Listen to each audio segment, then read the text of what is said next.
Yo. Yes, sir. What's up, guys? Yes. This DJ will kick the floor in 3, 2, 1. Hello and welcome back to Zanzi. We're back again. It is that time. I know you guys have been waiting for us. But we had to digest the information to avoid the situation of that is happening on this other Mickey Mouse channel called mainstream media, whatever that you might call it, that thing, the agenda channel, or I don't know, whatever that you might want to call it. But yes, we would like to avoid such. So we have to listen and listen again when there's this explosive evidence that is being led in that court that is deserving of listening to, that makes people so jumpy, makes people make allegations, makes people to go around in court. And do expect hostility,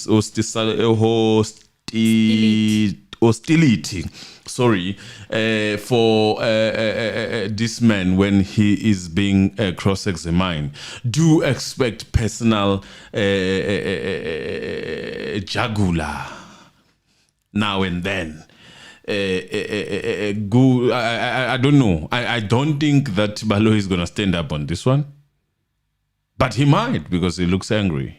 He looks very angry. He might want to get one on this man, right? Mm-hmm.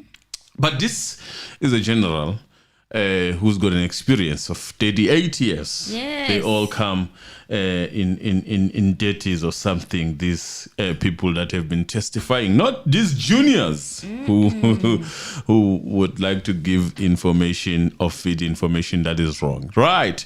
So you want to hear what we are thinking. We are going to dissect this situation slowly and nicely for you. Even if it happens that we take more time, and yes, I'm going to the office tomorrow, so it does then count that I have to wake up early because I'm a bit far from where I work. Right, but that being said, without any disturbances, such as please like the video, please comment, or please subscribe and all that. If you can just take care of that part so that we can be able to think without being disturbed, so that we do not get a clip. I wonder which channel did a clip on Danzi, and I'm suspecting It wasn't a channel. I'm suspecting that a spaza shop that is moving with the that I'm suspecting. What they are there, right? They even send their so-called, I don't know what to call that man, a journalist or what? What should I call him? That peddler to court. Peddler. To court. So that means they are part of the case. They might or might not broadcast it, but I don't know. I don't know which rights they have, and I think it suits them to do whatever that they want to do. Yes. Right? But we are here today, and I wonder how the peddler is feeling right now. It's hot for everyone. Obviously, it's hot. It's cool only for us. It's winter time, and we got this news right at the right time. And you do the right thing. Is my mic I do the right thing. Your mic is good. Okay. You are good to go. Do not be making stories here of trying to make this ungovernable broadcasting. We have seen enough. Your mic is not politicized here. Your mic is audible. I can hear you loud and clear to avoid the breaks that people might want to take when they are feeling the hotness. So I'm saying this just as a joke, Emil. Greetings to all of you. Do the right thing.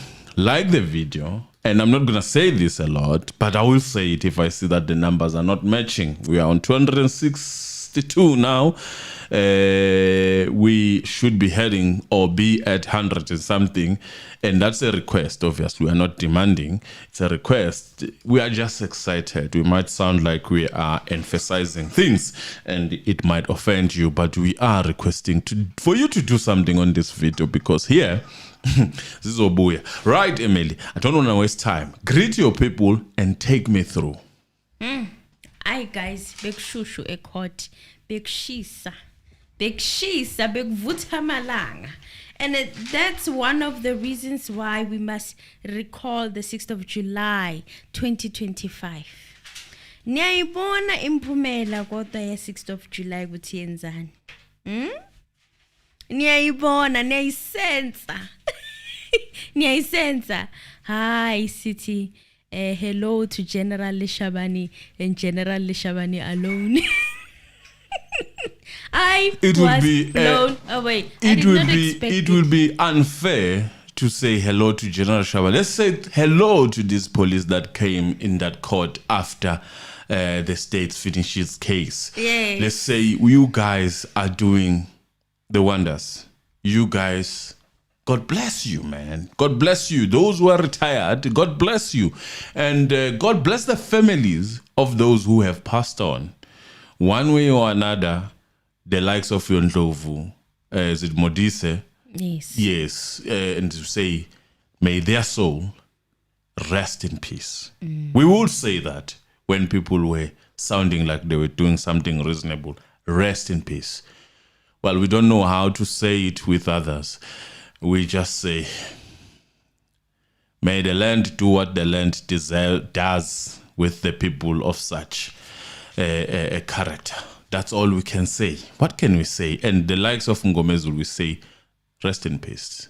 I'm sure you would have liked this part. What is happening now? You would have liked and you would have enjoyed this part. Konji is the one who initially called for General Leshabane to come to court to testify. And then Advocate Baloyi, to stop that from happening, he said Leshabane is part of the list. Yes, of the state witnesses. And then the defense accepted it. They're like, okay, we'll wait for General Leshabane.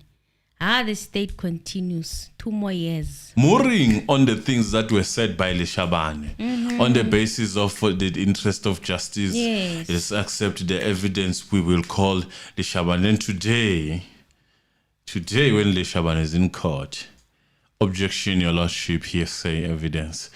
Oh my God. What happened to the interest of justice, state? Can we see it? What a disgrace. What a disgrace. Can we see that interest of justice? What a disgrace. We are here for that.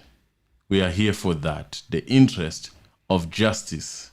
Welcome to new members, new 50 members. Who did this? Thank you for joining, guys. Who did this? Who did Yes, this? Who gifted these members? A lot of them. I hope this remain like this. Thank you. Let me see who did this. But God bless you in advance. This is Juntal. Thank you. I hope Thank you. I called your name properly. Yes. Thank we you. start, Emily. We start. Oh yes, and a lot happened. And let me tell you, when Baloyi stood up in the morning and started accusing Tanzi of waging a finger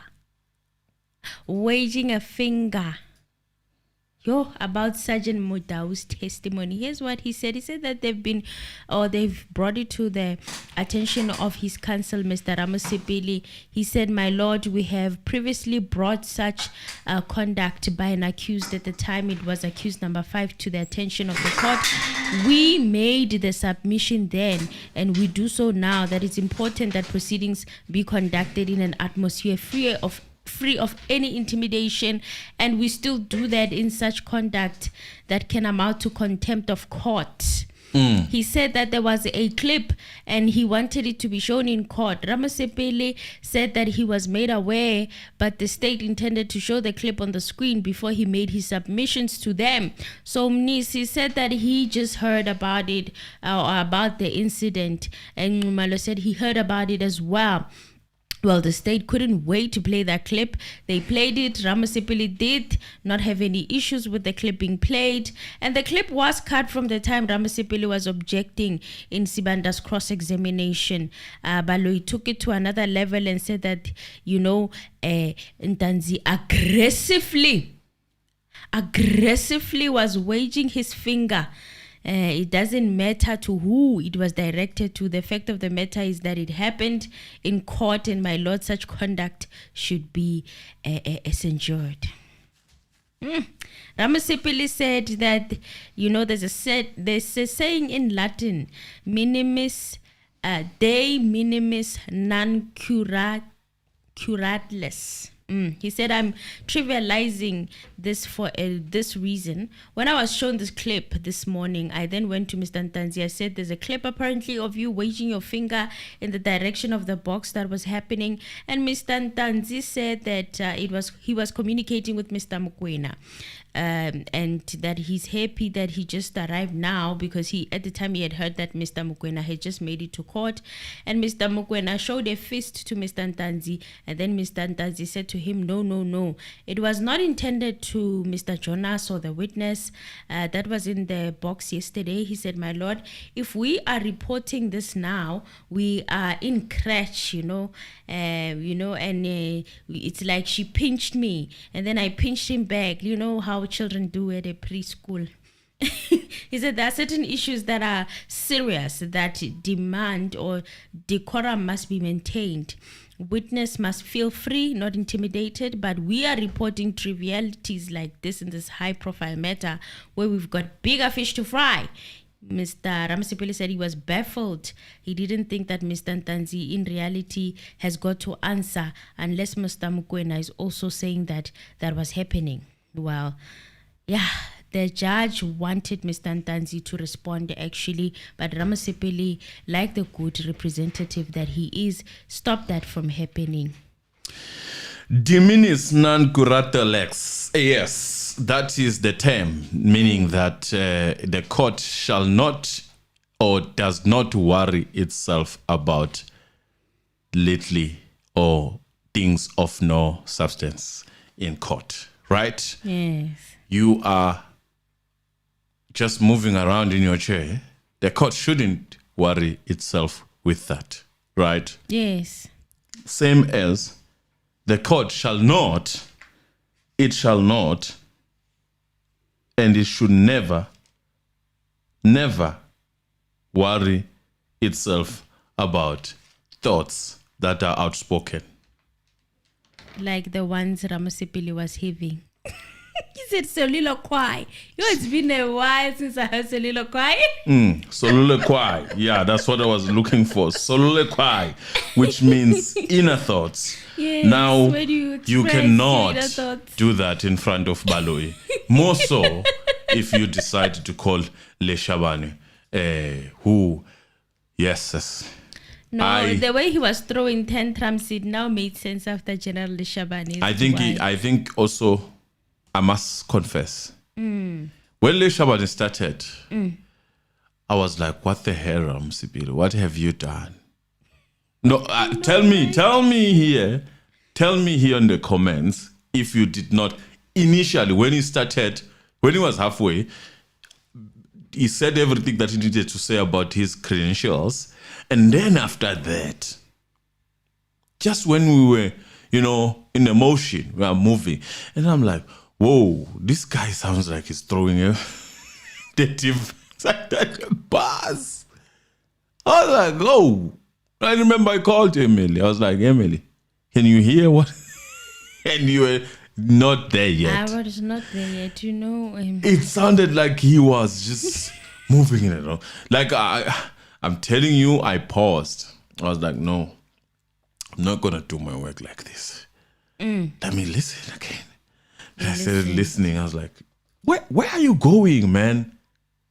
But let's hear what was happening.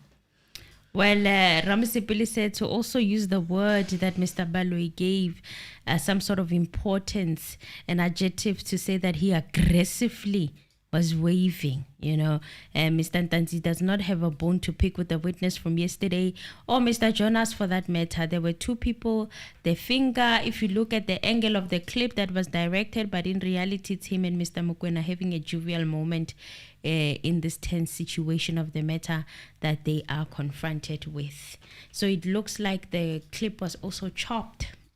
It was cropped, maybe to show or zoom Ntanzi doing the finger. We saw some peddlers on social media, Emil, you say. The previous day, I did see the clip before he addressed it in court, and I knew. The friends of the state. I knew that. Yeah. I knew that clip somehow was going to be the topic. Yeah, it will be a miss if I don't congratulate Arsenal for being champions of England. I see that there are people who would be wounded. But yes, congratulations to Arsenal. In our lifetime, we get to witness them lifting the champion, the league of England.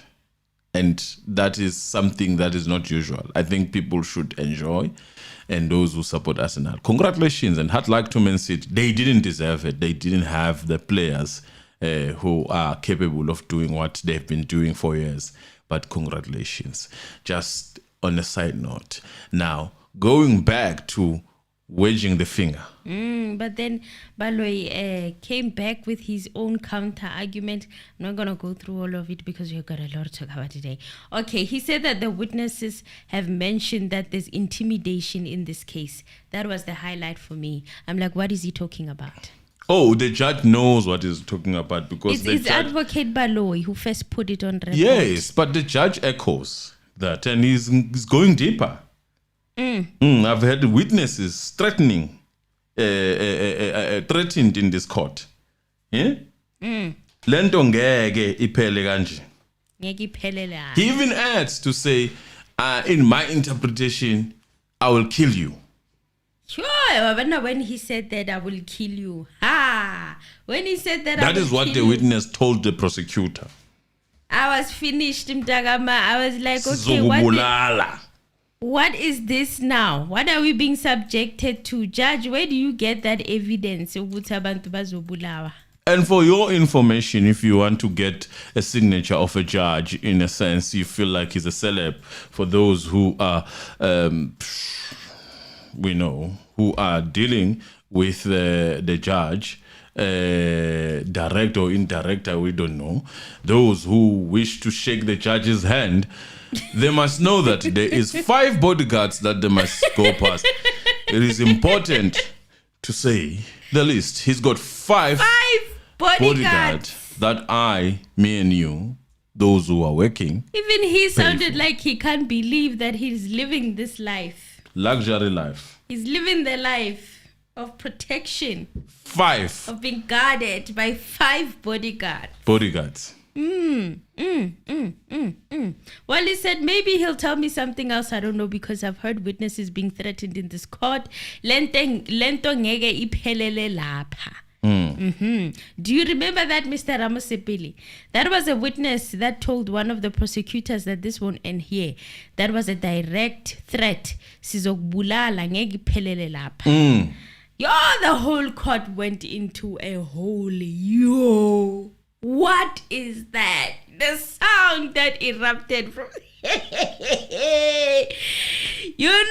he said that, that's how he interpreted it. He said, you can interpret it as you want. And everybody was busy in the background. Wow. He said, I'm sorry, my lord.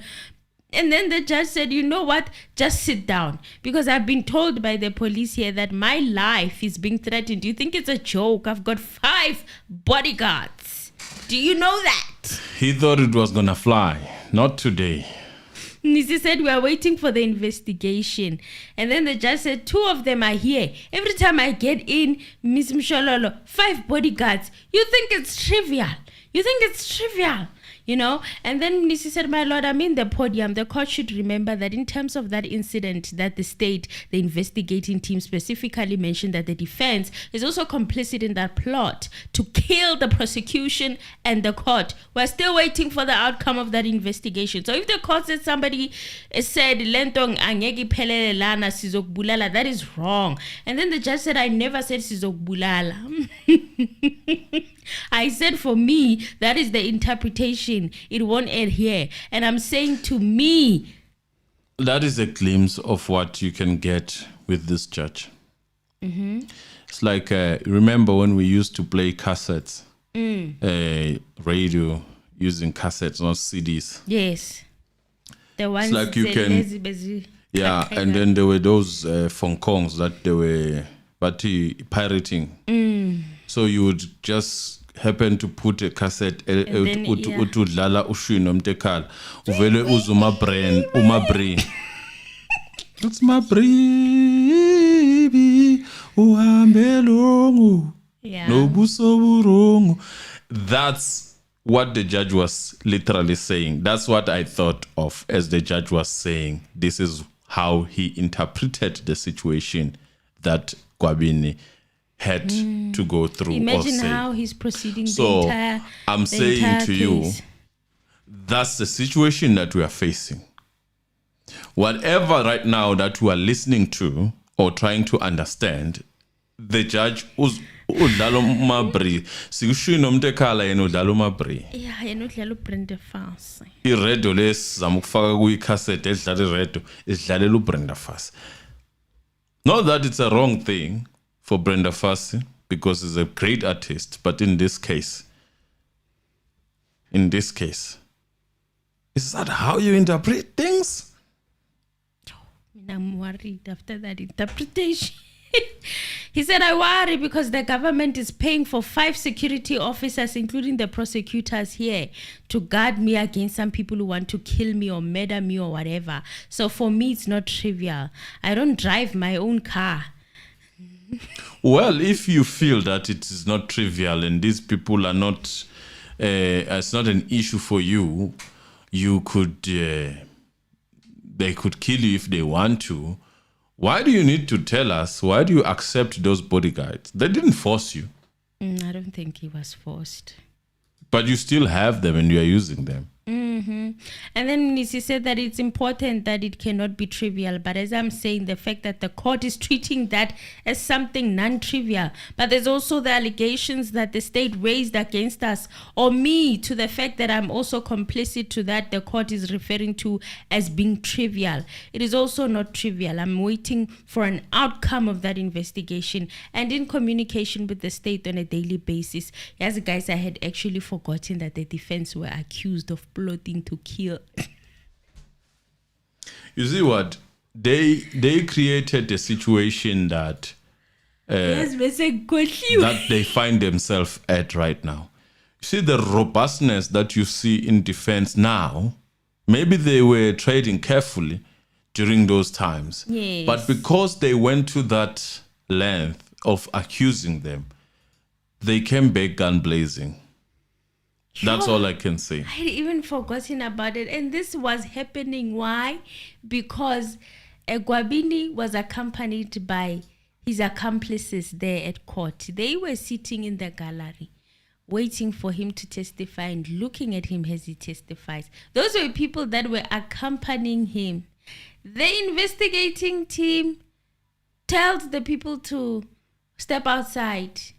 Next thing, the reports are coming back that they were threatening. I don't know what. But then that thing just ended there. And then now we're finding out that because of those incidences, not only were they accusing the defense of trying to plot and kill, they were also now in this predicament where they've assigned 5 bodyguards to the judge. Yes. Without any conclusion of that investigation. As far as I recall, even Nisi stating it, there's no conclusion to that investigation. They said the investigation is still ongoing, but you haven't closed the investigation. You haven't determined anything, but already you've assigned these many bodyguards. And he also spilled the beans that the prosecutors also have bodyguards. You know. Usibanda. Sibanda unama bodyguards manje masikhuluma kanje. No baloyi. Doctorate. Banama bodyguards. Wayishayela ngama bodyguard abo. Yeah. Nice life problems. At least they won't face the police that would come and harass them. Well, those people who were accompanying Ugwabile, they got the first-hand feeling of what Ndanzi, Muzi felt. Yeah, Gwabini, Makosonke, Zondo, hey, baningi that have went through this investigating team. Very smart team, to say the least. A very smart one. Well, the judge said, no, I don't know what the argument is about, Mr. Mnisi. I'm talking about me. Mnisi said, I'm also talking about me. And the judge said, you are telling me about you. Mnisi said, yes. Apparently, it's about the court and it's also about me as well. Back to the issue that the state raised, my lord. If we can just concentrate a bit. And then the judge said, where's Mr. Mukwena? He called it Mukoni. Not willing to listen, eh? Yes, Jonas said that he was calling him, and he said that he's in another. He confirmed. Jonas kept saying she, so I thought it was a she. It's a he. And then Nisi then said, we can try to assist if circumstances permit. The clip, fortunately, is only focused on a specific angle. It doesn't show the other part of what could have happened or with Ntanzi, who he was communicating with. So that is one flaw of the issue that is being shown by the clip. But most importantly, we have been expected, or it has been expected of the state. I'm not saying that I'm not trying to lay out the procedure on how to deal with this aspect. It would have been expected of the state to approach all of them, before it escalated this whole situation into court, because as the explanation came from Mr. Ramasipili that, he said that he was showing a gesture to Mr. Mukwena. We would have approached Mr. Mukwena, and Mr. Mukwena told him that this is what happened. Are you aware of it? Then we would have heard that side of the story. And then he went on to state it, and he was really honestly pushing time so that Mr. Mukwena can arrive. Well, he said that the court has remarked on a number of occasions that if we do not, it would see me talking to Mr. Ramasipilo, Mr. Ngumalo here when the court is in progress. That is something that is totally out of the ordinary. But the state would have been expected, with the experience that they have, to approach us and say, gentlemen, this is what was happening. So Mnisi said they did not do that. They just decided to escalate the matter to the court. And then the judge said, just repeat, Mr. Mukwena, did you hear what Mr. Baloyi said he saw? And then Mukwena said, yes, I heard, your worship. And the judge said, you don't want us to pay the clip back? Mukwena said, no. And then the judge said, okay, what's your view about that? Mukwena said, my lord, what I can say is that we were seated there with another lady interpreter. So while we were busy talking there, Mr. Ntanzi was busy pointing at me that I mustn't be that close to that lady. And then I heard the whole court go, but who? Then I looked at Baloy's reaction. The police get to see, the people that are keeping these people, they get to feel and see how their stories are narrated and could be in that court twisted. They get to see. Yes, and this is what's also an indication. Yeah, the more they do these things, the more they are showing themselves. Like, who am I? Who am I? But I said, with the greatest of respect, I think my colleagues are missing the point. As we indicated, it's not about intimidating a specific person, but it's about the conduct of all of us here in court. That we are expected to maintain the dignity of the court and maintain the decorum at all times. That is the point that we're making. And then the judge said, okay, we have added this thing. I agree that we should be aware of our conduct, because I've seen that a witness being shown that, one said, I will slit your neck. And he kept doing this. Of course, you remember that that's not the first incident. There was an incident here where, which participated that I should be under police guard. I don't mind dying. Please. I've been in law for about 27, 30 years. No, actually, Khairi, we started together in 1970. Which Khairi is he talking about, Khairi now? Oh, man.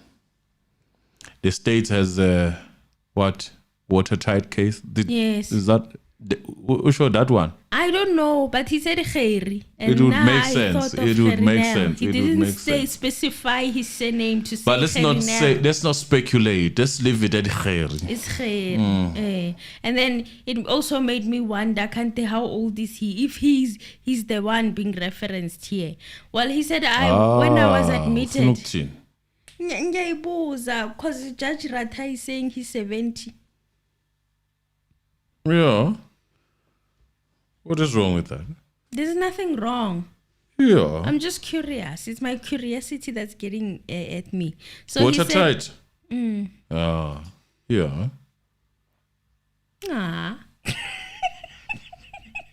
He said, when I was admitted as an attorney, he was also admitted as a prosecutor. And he said, I've never been threatened in that court. I'm told that secret security police or by secret security police that my life is in danger. And as I wanted to trivialize it, they said, no, we got this directive from the Department of Justice and even from the Chief Justice. So the Department of Justice did apparently approve this according to the judge and the Chief Justice as well, that they be assigned these bodyguards. So the judge then said to Mshololo, wanted Mshololo now to agree with his hallucinations. In my opinion. Well, he said that Miss Mshololo, 1970 I was admitted. And since then, I've never been threatened. He reminded me of, when you are at home and you're listening to the old people telling you stories. That's the approach that he was taking with Advocate Mshololo. He said, I've handled my security cases. I've handled all types of cases. Mshololo said, and high profile cases, my lord. The judge said, yeah, now I'm told when abati bazokubulala wena. And then Mshololo said, it's false allegations, my lord. Awuzophila ntoni uzophila komuntu nje ohalela ukuthi akuthinta cha. Then he said, oh, let's leave it at that. Mshololo said, those are false allegations. And then she asked to accuse her client. The judge, was in disbelief over this. Mshololo punched the tire. Nicely so. Because, honestly speaking, cishe ngasho certain thing eshiwo ngesiZulu. Honestly, Well, Ramsipili said that Mr. Ntanzi is grateful to Mr. Mukwena for clarifying the issue. We were also grateful. How, Nkosi yami?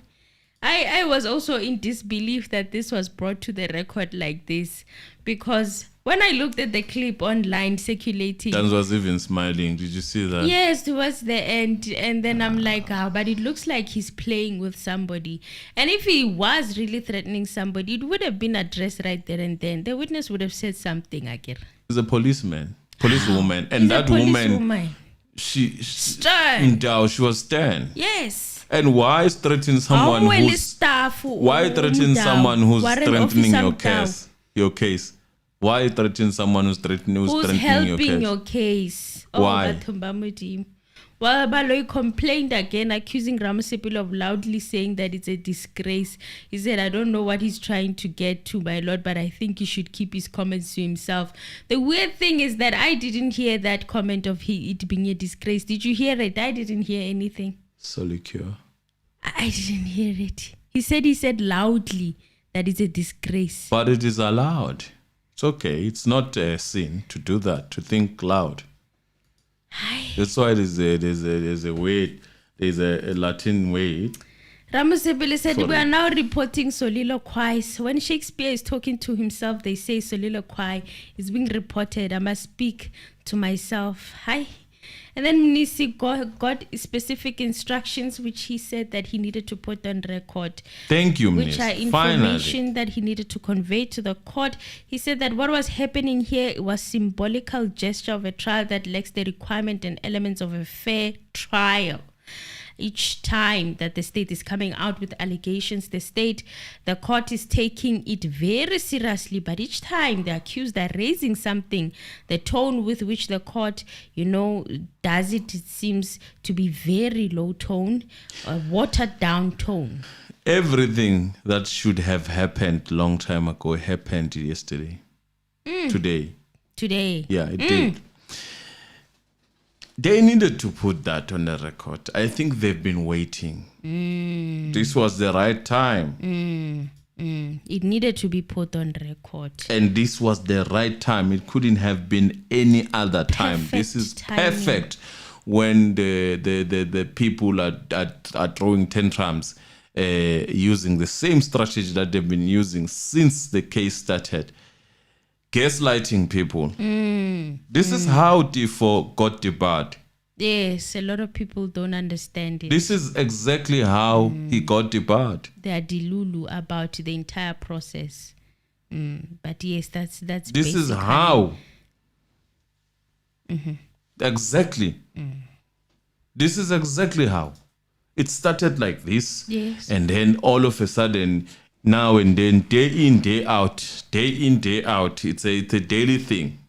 Oh, yes. I mean, as a man, eventually you're going to say things that are not supposed to be said in a certain court.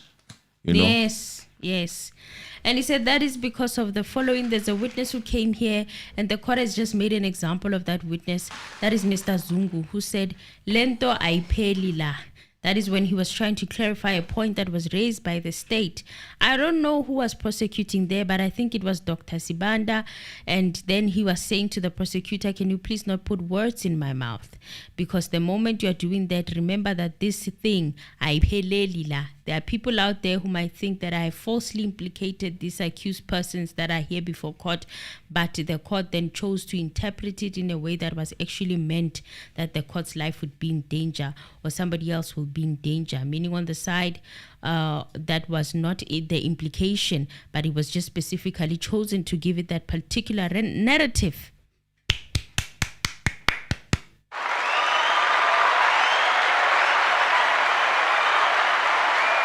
Yes. That's exactly what happened.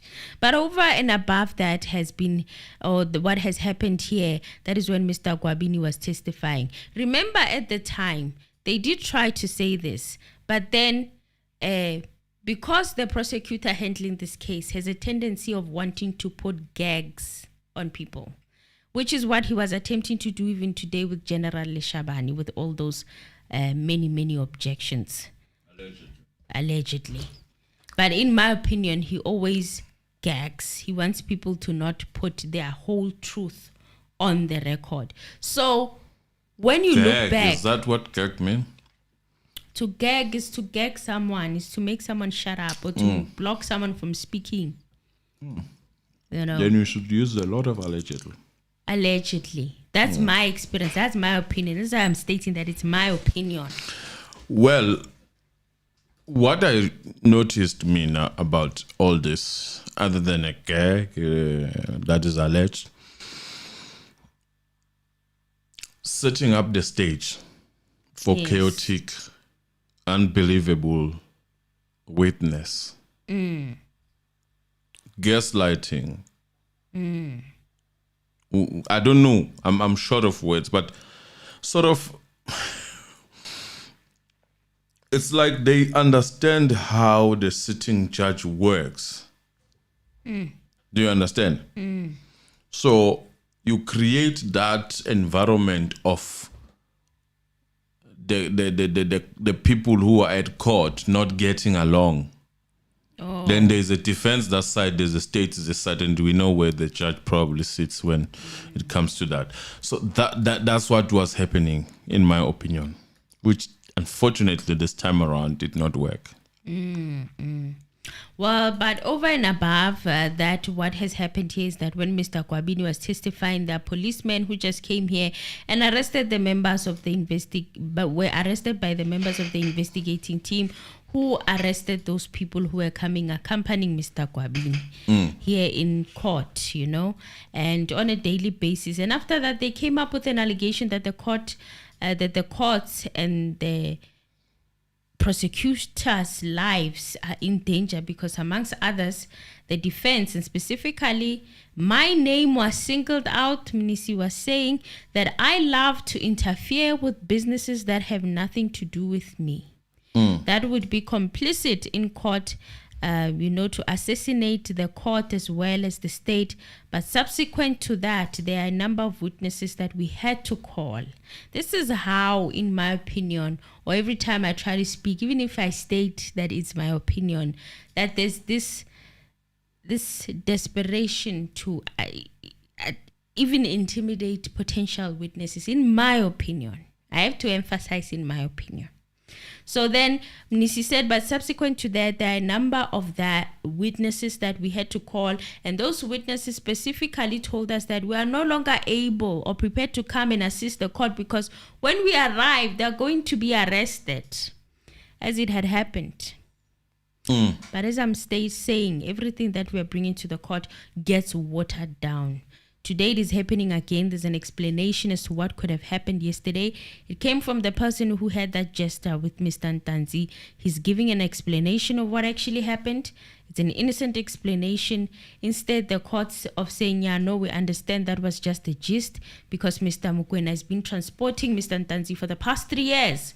I can regard them as brothers. Instead of the court saying, we now see no harm was meant with that gesture, the state continues to perpetuate the negative stereotype that was meant to harm somebody and that it elevated by the court to another degree again, that it had not end up being there.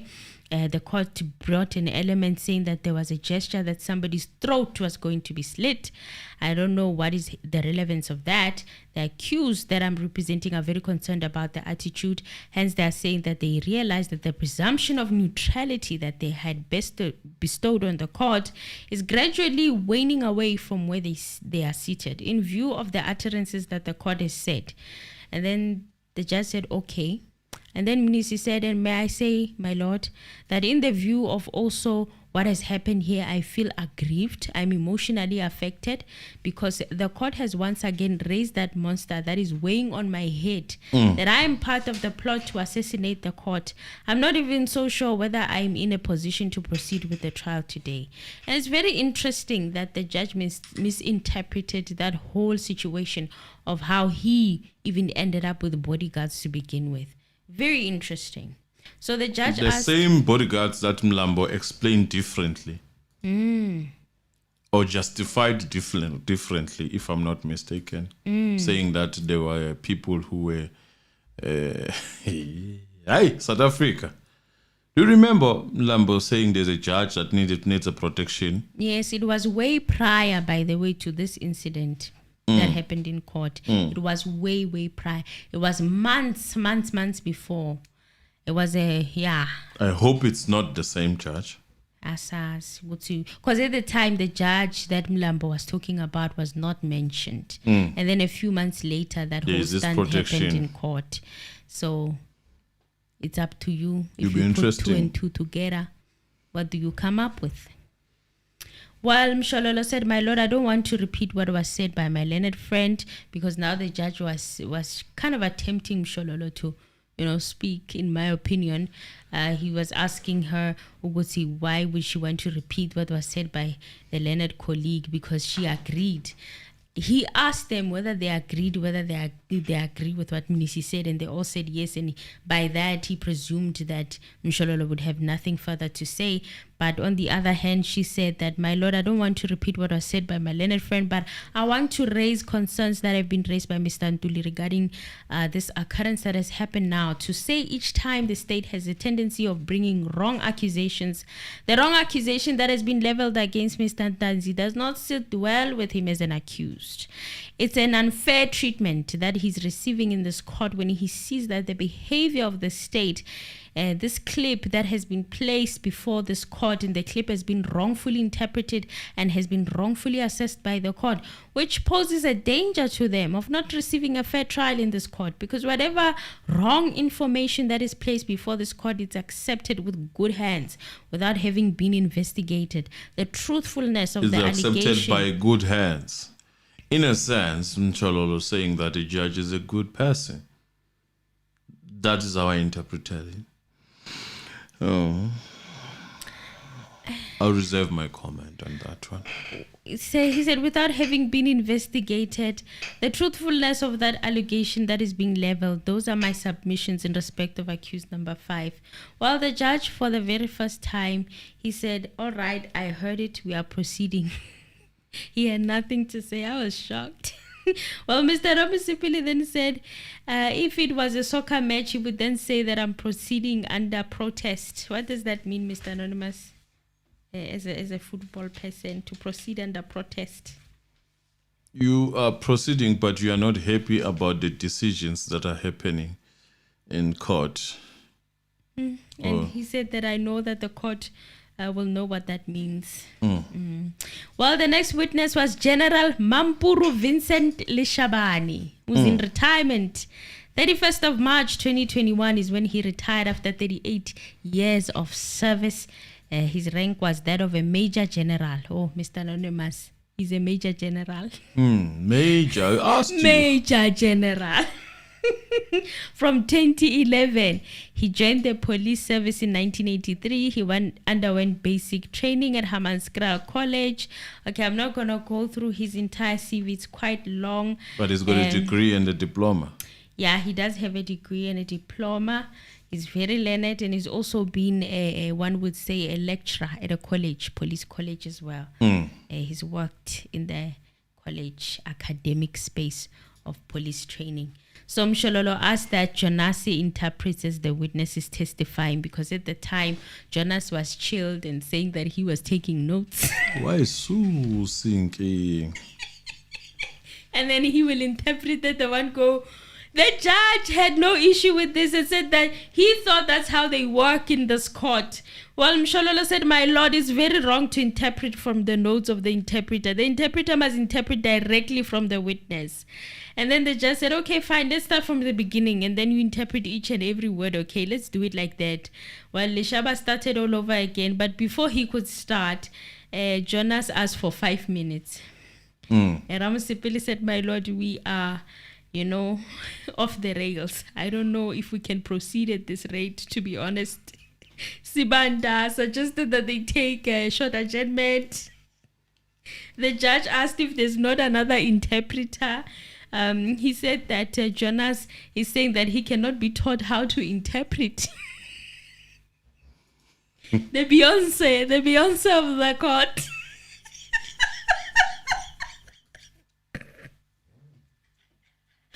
He cracked me up. I'm like, why? Why is this happening? Why is Jonas not willing to accept correction? It's all just interpret as the way you're being asked, Jonas. So after that short adjournment, General Leshabane said that he was in court he was in court not testifying for the lawyers of the accused. He said he was there to set the record straight, to make it clear concerning the lies that were said about him in that court, and also for the Meyiwa family. He said that he wanted it to be very clear to the court because he wanted the court to take a just decision. He said he has a BA degree in police science and also a diploma in police administration. The first one, which is a diploma that he got in 1988 from a Technicon RSA. The degree was with UNISA in 1997 when he completed. General Leshabane said that in 2010 he was appointed at the Alexandra police station because it was very difficult police station. It was a special dispensation station because it was difficult in running, is what the judge said, and he understood this term very well. And I'm like, yeah, this is now where you see that the judge is actually clued up about what happens in the police. He's actually clued up. Yeah, sometimes yathanda ukuzenzisa allegedly, but he's clued up about what happens. Later on, there were some problems of the Tembisa police station, he said. Then General Petros, the provincial commissioner by the time, appointed him as a station commander at Tembisa police station because there were some problems there. And Jonas said that General Petros was actually his teacher. In 2011, General Leshabane said that he was appointed the rank of Major General until 2015. Until 2014. In 2015 March, he was appointed as the Deputy Provincial Commissioner for Detectives. Now, this is when he was moving up rank, right? Was no longer station-based. This is 2015. Yes. He was appointed the General Provincial Commissioner for Detectives in Gauteng, where he was in charge of all the electives in Gauteng and had a chance of also supervising the case of Senzo Meyiwa. He supervised the case of Senzo Meyiwa. In 2010, through restructuring, he was restructured back to Tembisa cluster. And in 2019, he then changed cluster to become a district commissioner. So he went back to Tembisa to become a cluster. Then in 2019, he changed again to become a district commissioner. And there he was also appointed as the district commissioner of Ekurhuleni district until he retired in 2021. So he said that when he left the provincial Senzo case in 2016, there was no solution at the time. And when he was at the district, he never investigated the case of Senzo Meyiwa until he was approached by Zungu in 2019. Now, Mr. Anonymous, we were talking about this, that he was approached by Zungu in 2019. Yeah. But there's a statement of Absalom Zungu that was done in 2018. Yeah. So, here, I'm just going to speculate. Okay. So help me God. So, Zungu, in my opinion, was, I wouldn't say a wild card. He was a kingmaker, in my opinion. Mm-hmm. You move him properly, you get to make a king. You get a woo-ha type of a situation. Okay. So, do I think Zungu, when he went to Leshabane, was already briefed by certain brigadier or certain someone? Yes, I do think so. Do I think Zungu was then sent on purpose to Leshabane? Yes, I think so. Do I think Zungu voluntarily went to Leshabane? No, I don't think so. Okay. So, Zungu, in my opinion, went to Leshabane because someone wanted him there.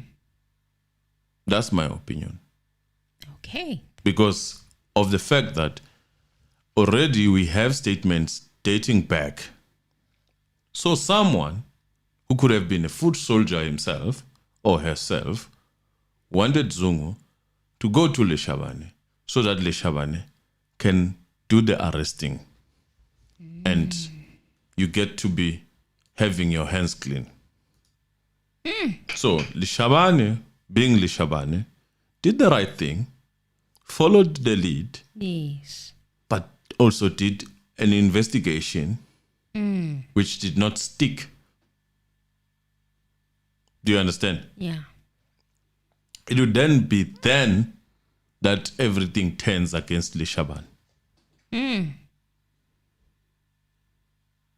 So Leshabane was supposed to arrest. He was supposed to. And then this case will be closed. Here's another situation that I want you to keep in mind. I think in that police, the whole structure of police, there were two camps. Okay. There was a camp of a minister who just came in, who wanted to crack the case, maybe, who then gave Buthelezi and Makubo. Officer Makubo. Yes. Listen to Zungu when he says, according to Leshabane, I do not want anything to do with a minister. How can a constable, the constable, right? Yes. Say that about the minister? How can a constable be so political? A young constable, still hungry. How can he say things like that to seniors? In front of a senior. So, there must have been a very senior person, maybe to be at the level of, to make it easier for you, of Masemula. And probably that person or whoever might have been there was not happy with the minister. So was going, maybe the story of the other side started around that place. Maybe. Yeah. So this Zungu, in my opinion, there's too much that he could know, but not about this case. Maybe about the formation of this case and how these accused are arrested today. But we will interpret and analyze as we go along. I don't want to finish it all. Well, Ramasepeli said, just in passing of the current and previous high-ranking officers who has gone through your training hands at Hammanskraal academic section, Leshabane said that he thinks it was Brigadier Malan and later on it was General Hassis, and now the now suspended General Fanima Semola, he also went through his hands.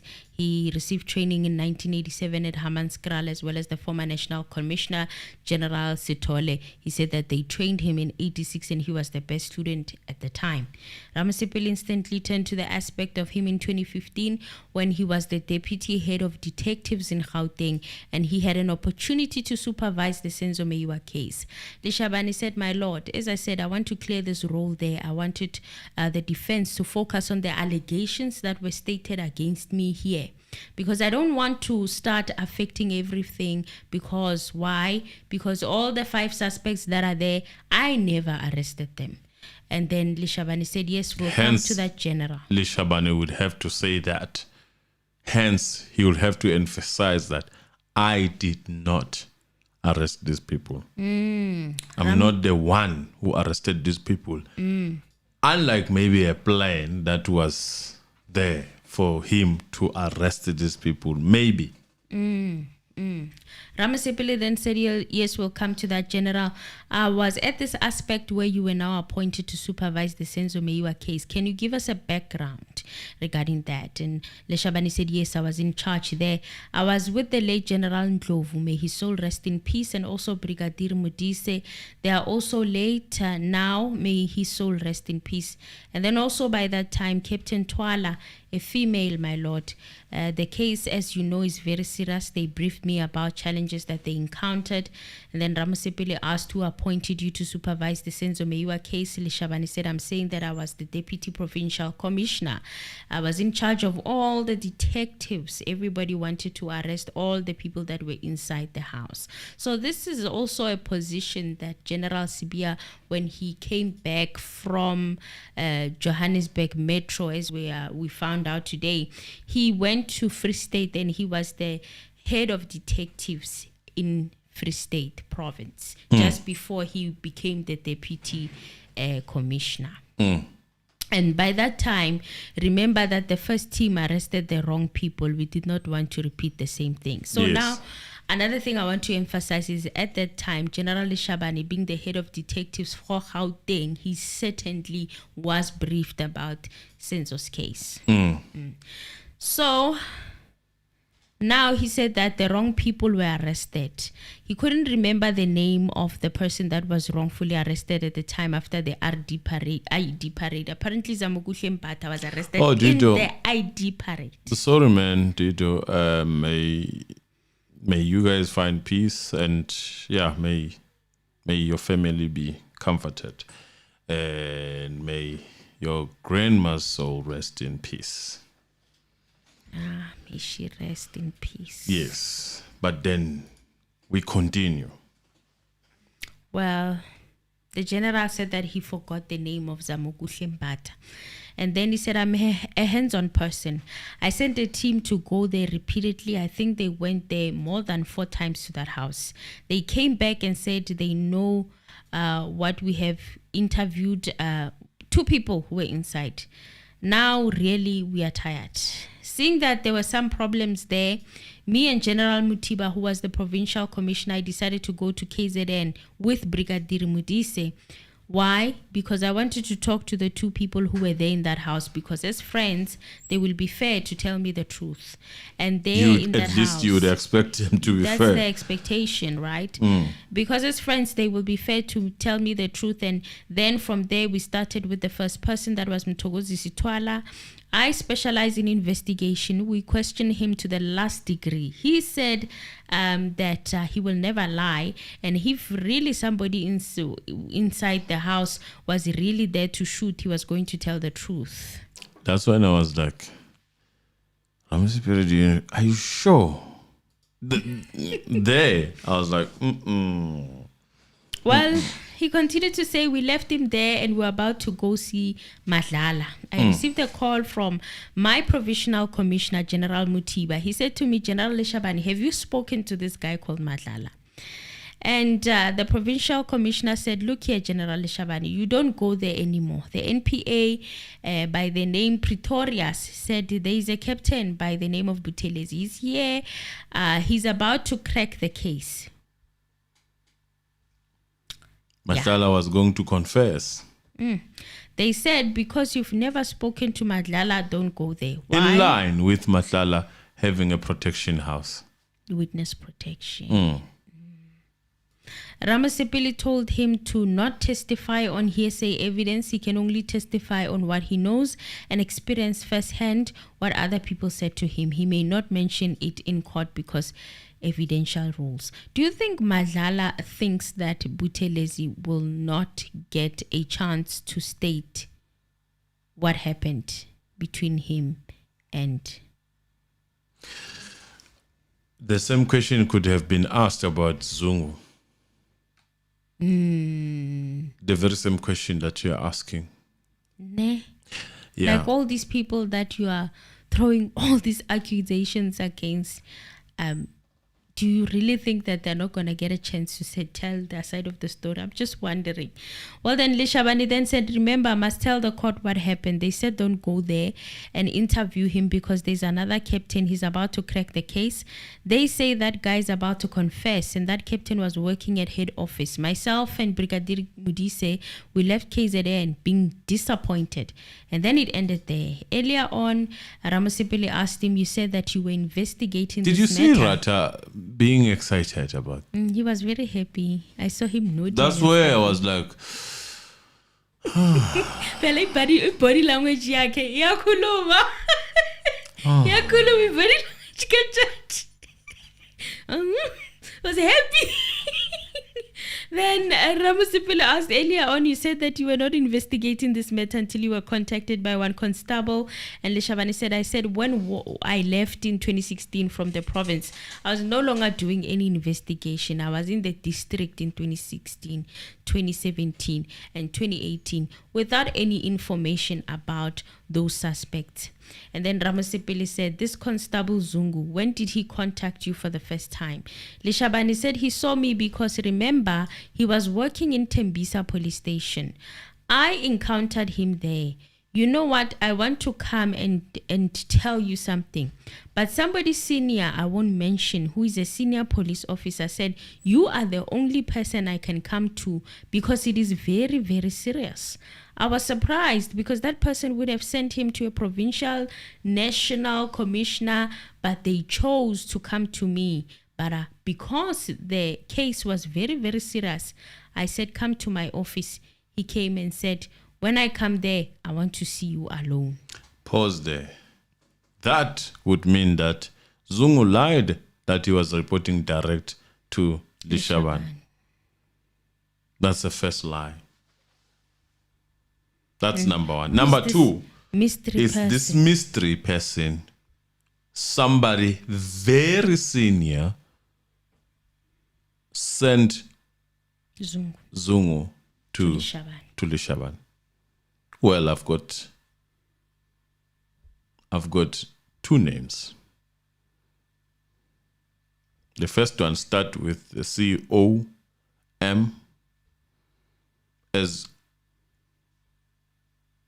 didn't Zungu say he went to the office of the commissioner? He did, but that was, yeah, he did. Okay. And then somebody very senior. Who would that be in your thinking? Speculator. But yeah, that's basically the story. That's how the story moves, in my opinion. From that person, and that person could have maybe had these malicious ways of thinking, in my opinion, of wanting to make sure that the arresting person who takes the glory of arresting is Leshabane. Well, Ramasipili said now there was an arrangement made between the two of you to meet in your office privately, and Leshabane said yes. What transpired after that? Leshabane said when we arrived there, he said, please, I don't want any person to be near me or see me, because why? The people I'm talking about, they are very dangerous. They are my family and they are hitmen. The meeting was held in the office at Chlorkop in 2019. I told him, because there are a lot of information peddlers that I worked with previously, I wanted a statement from him. They said never. I will never write a statement from him, because if I write a statement from him, I'm going to be killed.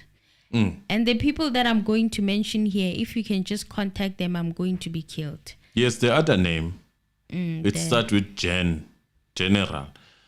Whether the general was working or not, or whether the general was on leave, we don't know. That's a story for another day. But it just plays along those lines, in my opinion. Therefore, I'm not going to give you the name of Gwabini. I'm also not going to give you the statement, but listen to what I'm going to tell you now. Then Leshabane said, I listened. Ramasipili made a request for Jonas to, catch up, because he had started now letting the witness, proceed, and knowing that he shouldn't be taking notes. And then Leshabane then said, I said, I'm going to have a problem, but just sketch me. I was having a clean diary. I said, please sketch me the name, because why? As long as you can put the sketch there, small sketch of the name, I'm satisfied. And the diary I'm talking about is this one that I'm having, which he just only sketched the two names. And also not the statement, but only the sketch, because I wanted to have a starting point. I closed it till today. It's clean. Okay, it's where he said Gwabini, his family told him that the people were there in the house. It was Muzi and Danzi. General Leshabane said that he was prepared to make a copy of the diary, and he said that the sketch was written by Zungu himself. Constable Sizwe Zungu wrote in General Leshabane's. We are lucky that was not shredded. So we get to see the handwriting. And only him, nobody else. And the diary is clean except January side, where he said that there are a few particulars. It was a private diary for him. And then Ramasipili said, did he tell you that the information he obtained there was from somebody else? And Leshabane said yes. And did he say that he obtained that information from a person called Gwabini? And Leshabane said yes.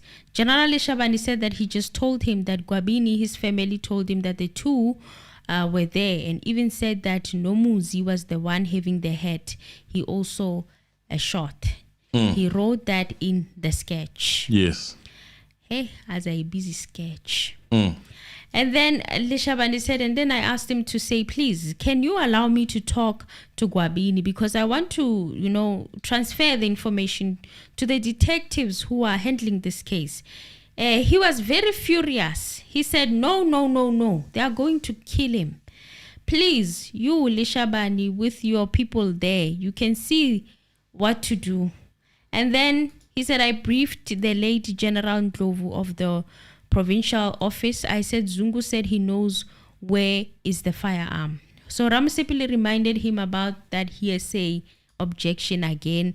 And he said, I said, Zungu said, Ramasipili warned him not to go to the content of what he said. And then he said, Ndlovu said, General Leshabane, I don't have, transport now. He said if the guy is prepared to go, because he said he's prepared to go to KZN at the police station to go and check the CP13 of the firearm which was handed in. And my lord, I believed him because he's talking about a relative. Ramasipile then said, you say that a person made a report to you about a firearm that was somewhere in KwaZulu-Natal. Who is that person? And Leshabane said it's Constable Zungu. He said Muzi shot another person there, their relative, and that the firearm was handed in at the police station. So now this is the story where we would say Gwabini, because that's the current story that is on the docket, is the one who shot Snako, right? Yes, allegedly. Allegedly, according to the. Didn't Zungu testify about that? Zungu testified that he asked about the gun. Is this not the gun that... And then Gwabini said, oh, that one was thrown at the river. Is this not the gun that Snako was shot? With, yes. Yeah, with. Yes. Oh, yes, that's Zungu's testimony. Yes, that's Zungu's testimony. So the story of Zungu, this story... Now, let me break it down for you, what I think. I think somewhere, somehow, between Gwabini and Zungu, there might have been a conversation, maybe when people were excited and drunk, or they talk about things, a lot of things, you know. And then that story was taken. Yes.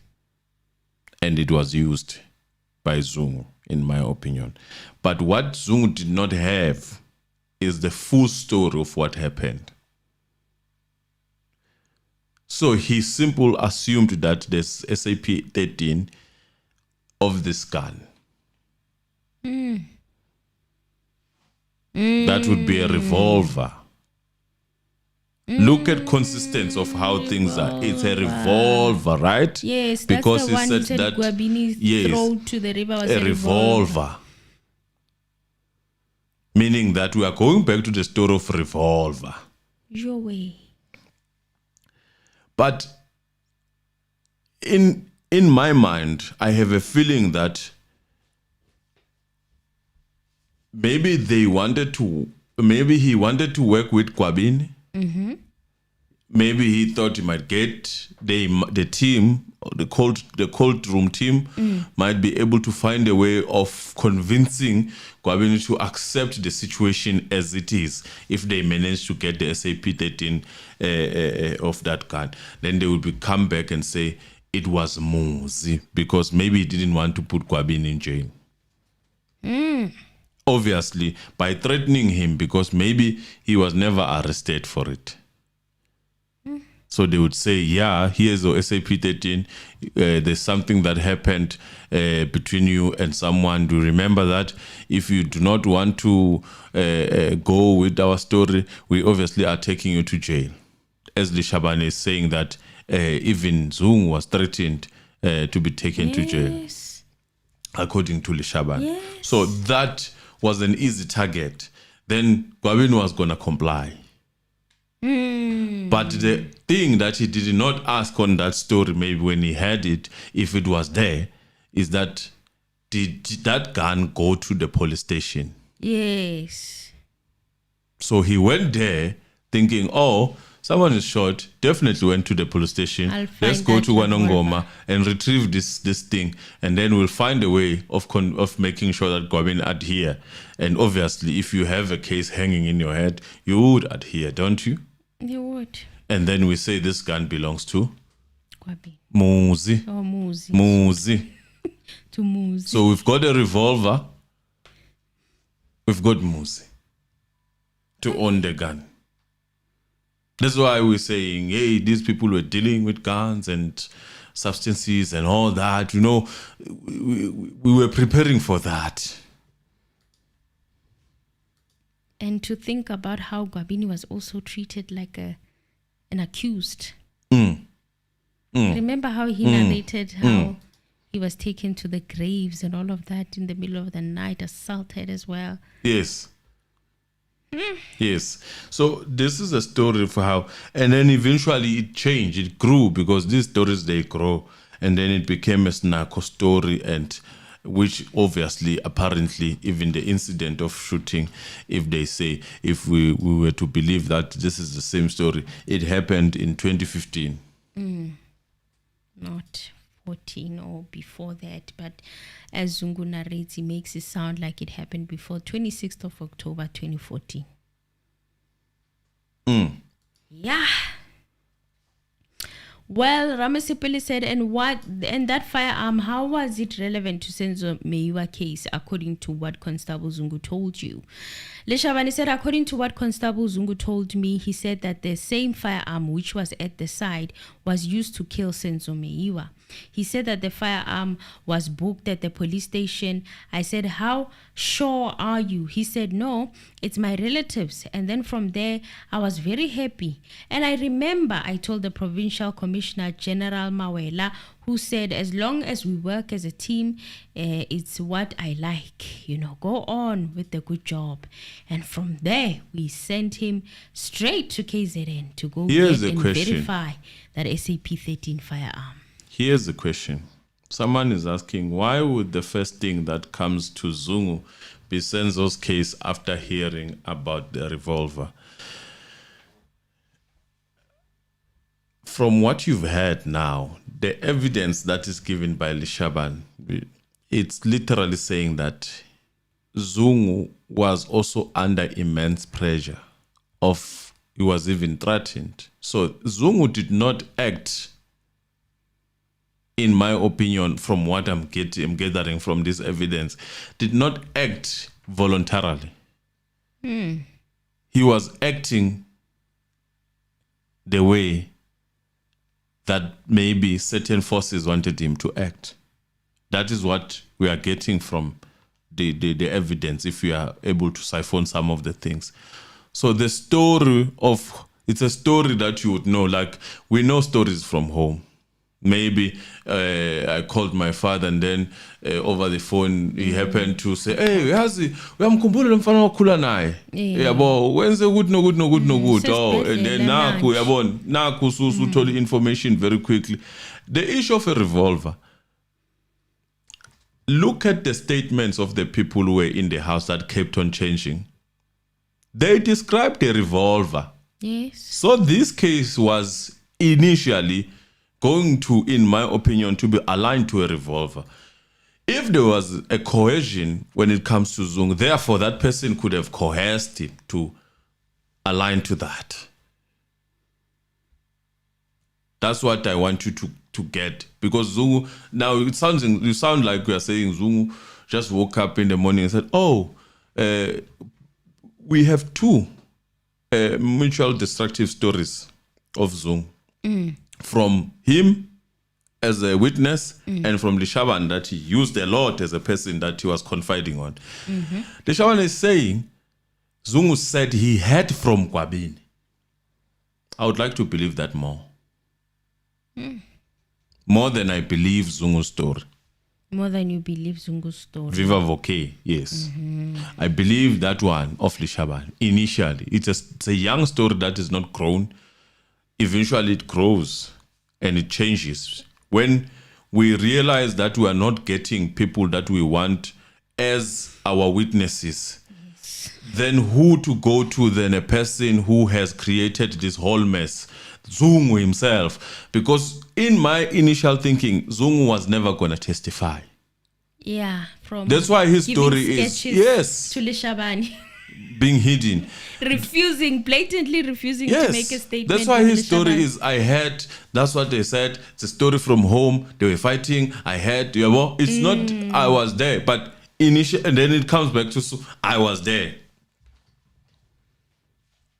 And it was made in 2023. There was a story. The one where he says he was there.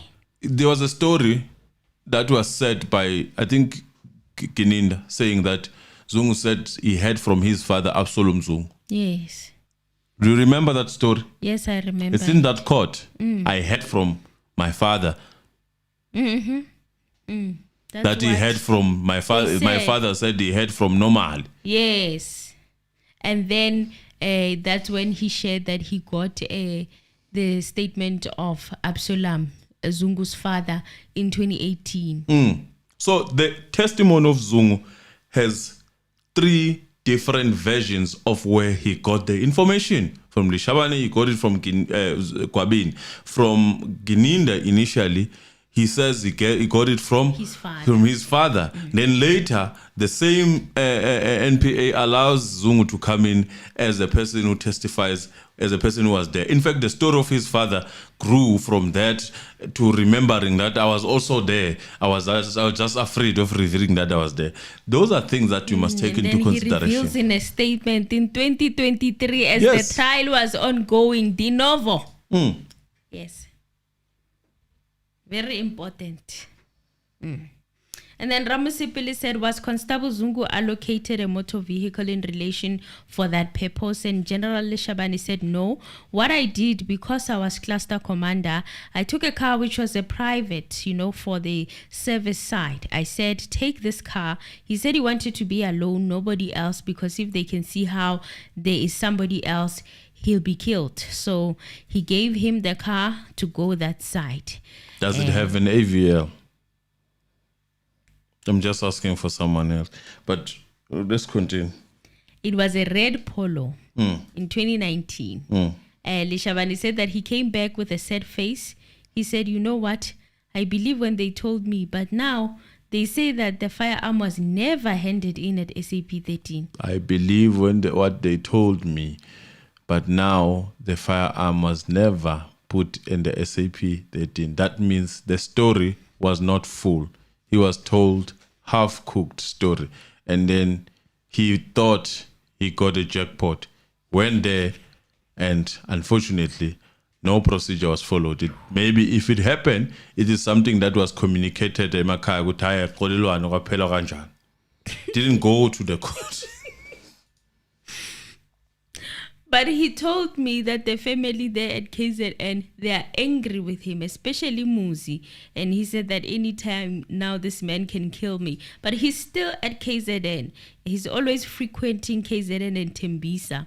He said to me, General, just give me another chance again. I know that you are sad, but give me that last chance. I will check with him at Tembisa or Fosloras. I won't make any noise.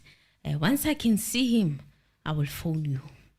Ramasipili said, now, General, when he says to you, I can see that you are sad, what does he mean by that? And the General said that, I said that I'm not happy that you promised me heaven and earth. I was so happy to solve this case that when I go on pension, the case will be solved. But now there's no solution. And Ramasipili said, were you personally disappointed that the firearm or the SAP-13 for the firearm that he said he was going to locate was never located? Leshabane said, I was very disappointed, my lord. He said, give me a chance wherever he is, meaning Muzi Sibia, he's having that firearm. I had 2 things in my mind. First of all, I must get the exhibit of the firearm. And if I fail, I must also get the specimen to match the hat which was found at the house of KHUMAL. Within a short period of time, he phoned me one day and said, General Leshabane, I saw the suspect, Muzi, and at the Tembisa area. He's having that firearm. Again, I said, are you sure about this? It's the Muzi Sibia that you were talking about. And because I didn't want us to make a mistake and then got to the tracking team of Chlorocop area, I used my own Mercedes-Benz to put Zungu in my car under a disguise. And the 2 policemen who were sitting, Zungu was sitting between the 2 police officers. Ubehlele muva, bemfake ngaphakathi. Yes, ehambe yokhomba umuzi. The others were in a combi. One was Sergeant Mudau. He's no longer with him. Didn't Moses talked about Mudau? Muzi did talk about Mudau. That is confirming the story. It's not the same Mudau as the one who testified, obviously, because this one is expelled. That is confirming the story of Muzi. True. Yeah, it is. And that I was arrested twice for Senzo's case. Yes. He was right. Unfortunately, they find a little the something. state said that never happened. Isn't it interesting how they took General Leshabane's work and They claimed it as did their all own? of it. That's what I'm saying. Leshabane was supposed to be the person who took this whole glory. He was supposed to be, this thing was supposed to be under him. By now, he would be testifying for his life. Mamfundisi talked about General Mudau helping her.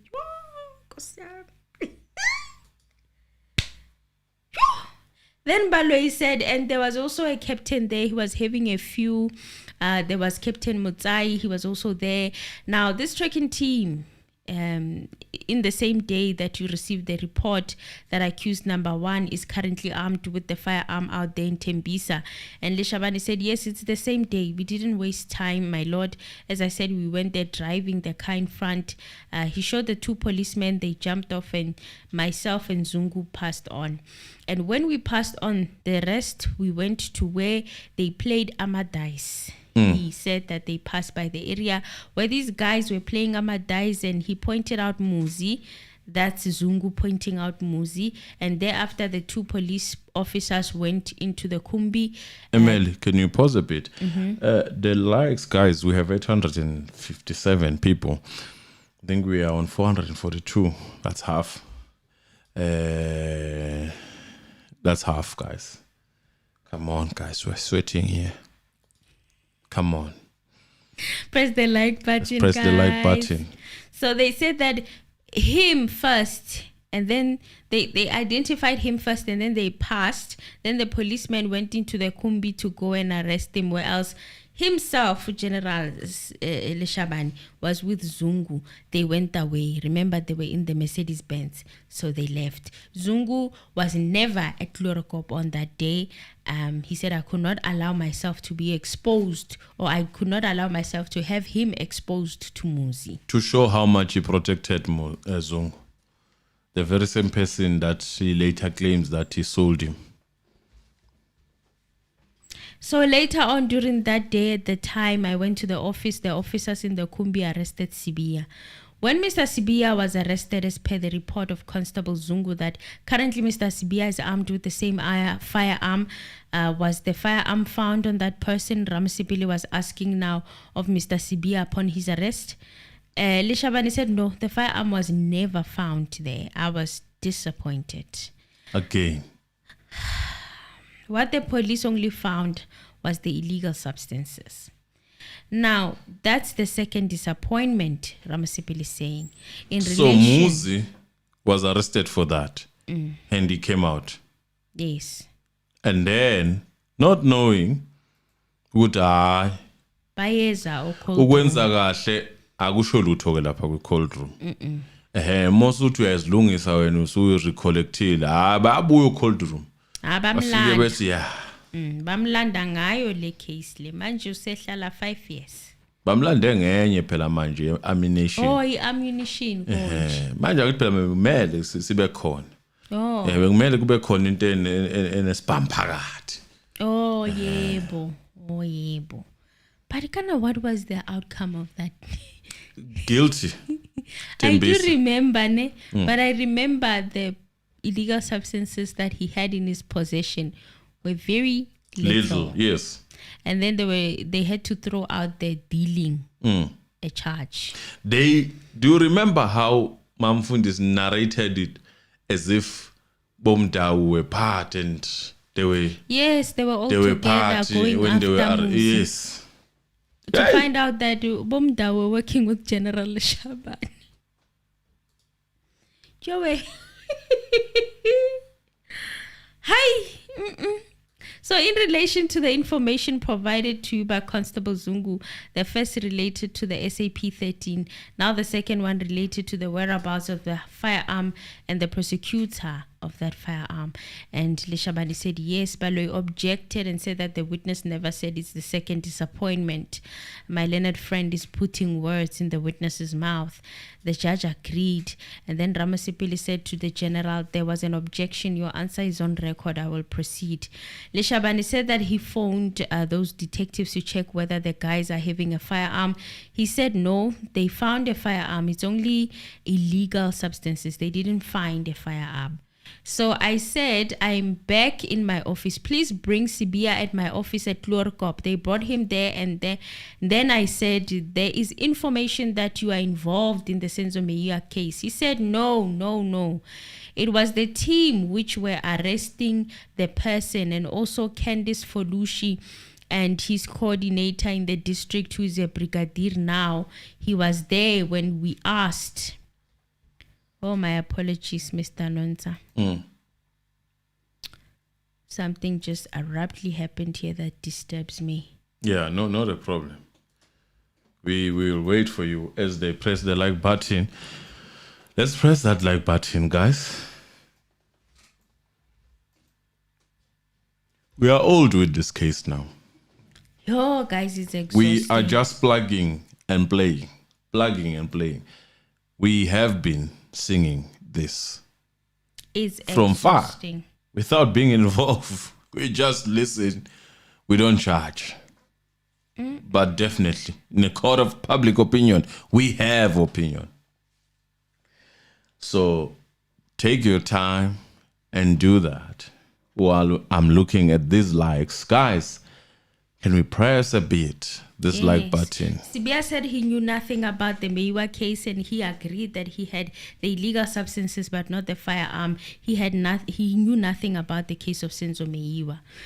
That's what accused number 1 said under oath. That's where he said to him, okay, the detective will come, but they're not going to charge him with illegal substances. And he called Colonel Baloyi to come and take him to Tembisa South. And Mamfundisi also said it was Colonel Modau and Colonel Baloyi. Not Senzo Meyiwa case. So they the used issue that of the, case. Yes. There was illegal information. substances. Yes.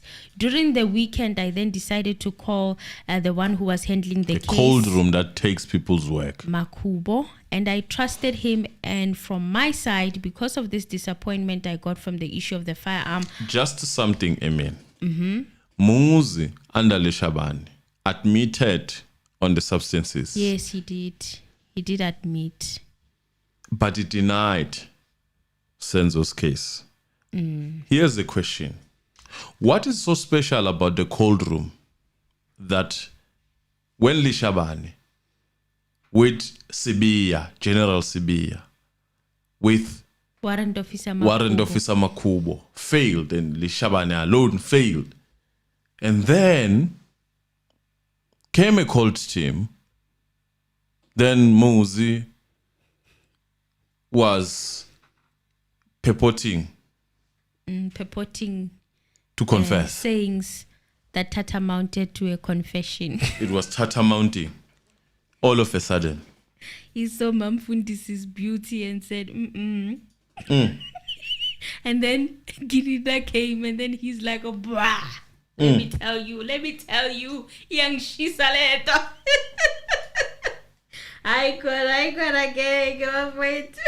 This investigating team needs to investigate and stop it with this thing. No. Two things are involved. That would mean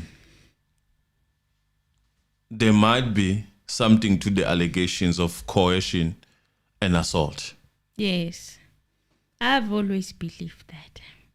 How can that a Muzi person never, just look and at you? here's a story that you need to look at. I'm going to are comparing evidence now. Yes. Leshabane says they arrested Muzi. There was no resistance. They took him. He was never beaten. Did Muzi say he was beaten when he was initially arrested? No. If Muzi was lying, then Leshabane would have came and said, actually, Muzi is lying that he was assaulted. If Muzi said that. He never said that. He was arrested peacefully. Nothing happened. He never what is the word that is used in that court? Assaulted. He messed himself. He never messed himself. himself up. No. And he He was didn't never need to assaulted change a either. brain hood or something that he was wearing. No. He was taken right there Yes. to police station, to clorocop, to investigate and then arrested. And he was Charged. questioned. He was questioned.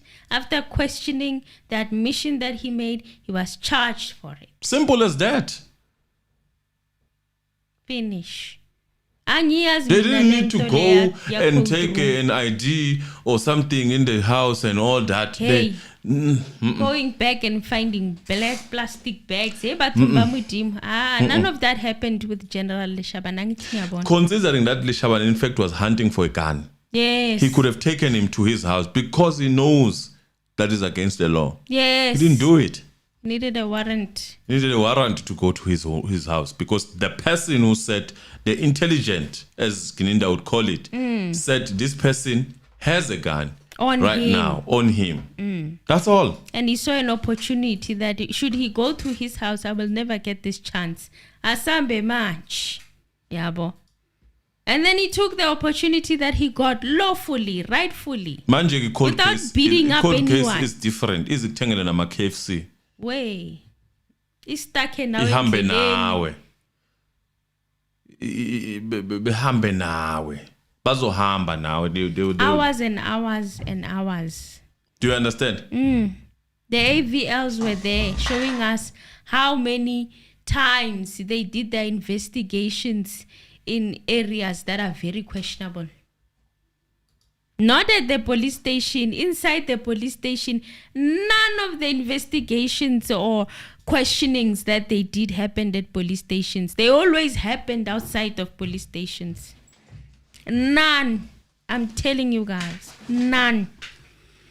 Well, he said that Ramasipili asked him when Mr. Sibia was arrested, was a DNS examination conducted in relation to him?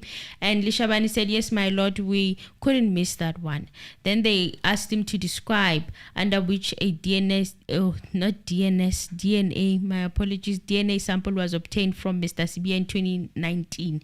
So he said that in relation to that hat, remember that hat that in the court now, the court was saying that the DNA is inconclusive because the DNA person who came to testify stated that there was no match amongst all 5 accused with that DNA that was in that hat.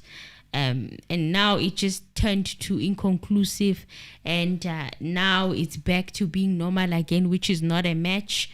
And he said that in relation to that particular head that was allegedly found at the crime scene on the 26th of October 2014, everyone who is arrested for serious crimes, it was a must that they must do a DNA, and he did not inform him that they were taking his DNA to go and compare it with Senzo Meyiwa's case. So at Tembisa South, they took the blood samples. He says he then contacted the late General Ndlovu. He said there is a forensic he said he didn't trust anyone there, you know.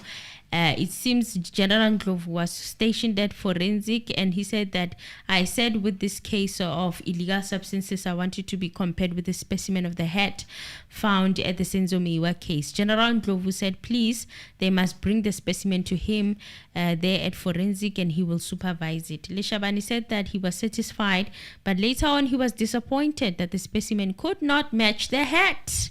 It means it did not match with accused number one's DNA. Okay. I think it was becoming clear now to General Leshabane that I'm being sent on a wild goose chase. yes. But in this case, indeed, there is a mastermind, in my thinking. But the mastermind is not someone coming outside, in my opinion, from the group that could be, who are supposed to be finding the truth. Interesting. Well, Leshabane said that he was satisfied, but later he was very disappointed that the specimen could not match the head. He was not happy. Jonas then said he had a moment there when he told General to wait and told him that he started with the fact that he said he was not testified. Jonas said to General, please, I know what I'm saying. Ramasipili laughed at this, and I also laughed at it. I have to admit. So then Leshabane said, so there was nobody I can connect Muzi Sibia with the case of Senzo Meyiwa. There was no way. There was no way I could connect Muzi Sibia with the case of Senzo Meyiwa.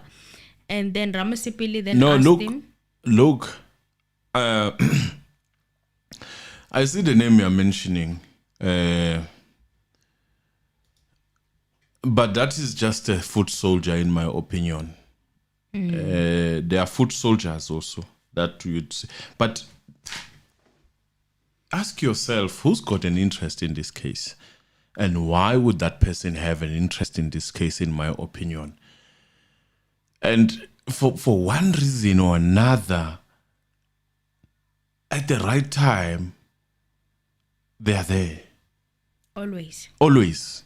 All the time. I'm not going to say things, in my opinion. Like, at the right time, they are there. And then you look at these other ones, the ones we are dealing with right now, and then you're like, oh, maybe these are foot soldiers for this person, allegedly. You know, that's what you start thinking. I mean, who had power, you know? And why would that person have an interest in this case? Those are the questions that you should ask yourself.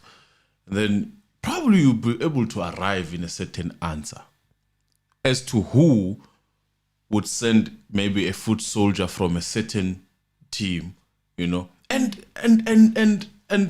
these things, they happen. You would say they are spontaneous. They are people who are at a right time, at the right place at the right time, all the time. You know, when something has to happen, you're like, okay, that's when you start seeing, good, there's something wrong here. You know, I would like to probe on Leshabane. What was in his thought in trying to bring the seniors? What informed, other than thinking, oh, I mean, this is in passing, that you want people who are seniors and whatnot. What exactly made you think that you can bring these people within and then have them maybe have a go also on Muzi? Those are things that I would like to know, you know, what made you bring Warrant Officer Makubo. Okay, you are saying maybe he was an IO for this case and you trusted him. I think he gave an explanation, but just give more explanation about these people as to why they had to be there. Because in one way or another, you would probably find it amazing. Good, aw, banenhlanhla nje abanye abantu. So those are things that I'm looking at myself alone. Ukuthi yo khona ezinye izinto nje ezenzeka nkosi sikelela. Yabona? It's like when you get a call, hey, now you need to go there in that scene, and all that. Yabona? Those are things that are amazing. It's like when Kelly, for example, instead of calling the police, he calls a father of someone who's still alive. Goodness me, you know, who was with them, who was not harmed. Yeah, who was not harmed by no means. That person was not harmed. No. Because when Mngomezulu put a theory that this person could have been harmed, it became a lie. But why then, Kelly? Do you decide to call the father of this person who's alive, who's fine, who's not wounded, who's not harmed, yes, who didn't come with anything, who had no malicious wishes against the people who were in the house? Like, why? Those are the things that you start asking yourself. Ramasipili said, what was your reaction when you found out that the DNA sample from Mr. Sibia did not match the DNA sample on the hat? Leshabane said, I know that the case is still continuing. They'll be able to investigate further. Ramasipili said, you said that your reaction when you found out that Mr. Sibia's sample did not match that of the source from the head. And he said that is no way, that there is no way in which I could think or link him with the case of Senzo Meyiwa at the time. At that possession of illegal substances for Tembisa case, where you arrested Mr. Sibia and dealing with him in relation to the DNA sample, did you have any further contact or interaction with Mr. Sibia? And Leshabane said no. The last time he saw him was in the office where he denied that he knows nothing about the case of Senzo. So General Leshabane said that he called Makubo because he was the investigator and he trusted him.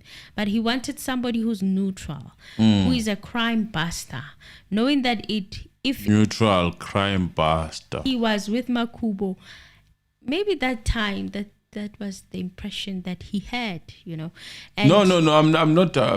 Look, I'm just thinking out loud. I'm not. Soliloquy, yes. And that if he was with Makubo and that person, then they can also divulge some information. But by that time, the person he thought of was General Sibia at the time, an ex-general at the time, as he's referring to because of the suspension and whatnot. He was working at Metropolis in Johannesburg. As this case, you would like literally swear, I mean, he was at the time when this case started. He was heading Hawks.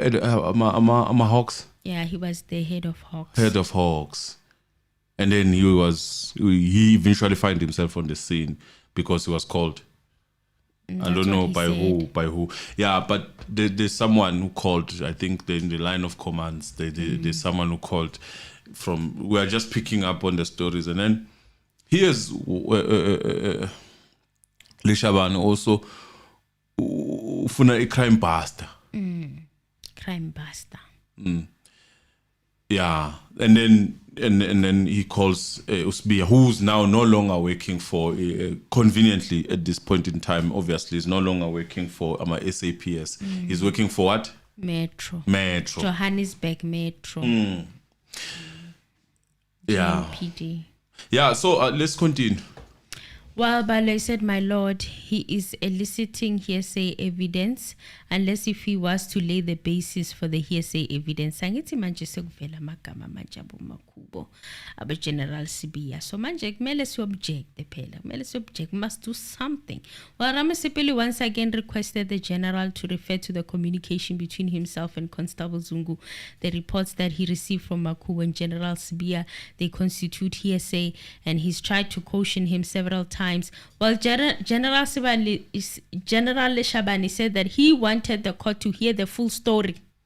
Okay, Ramasipili addressed the court and said, my lord, may I say this? All of us here are well aware of the Hearsay Evidence Act, and previously I said this court is well vested to receive and treat hearsay because my admission to the general who has testified on numerous cases knows the hearsay evidence for that purpose, that hearsay evidence may provisionally be accepted. And my lord will deal with it when he deals with it, my lord. I think they didn't get what they were looking for here, which is...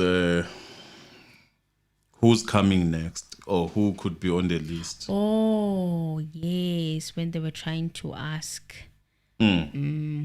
that so in a sense, specific that Makubo is coming. The objection is basically not to say we cannot use the interest of justice, but tell us who you're gonna bring these people. Are you gonna bring them?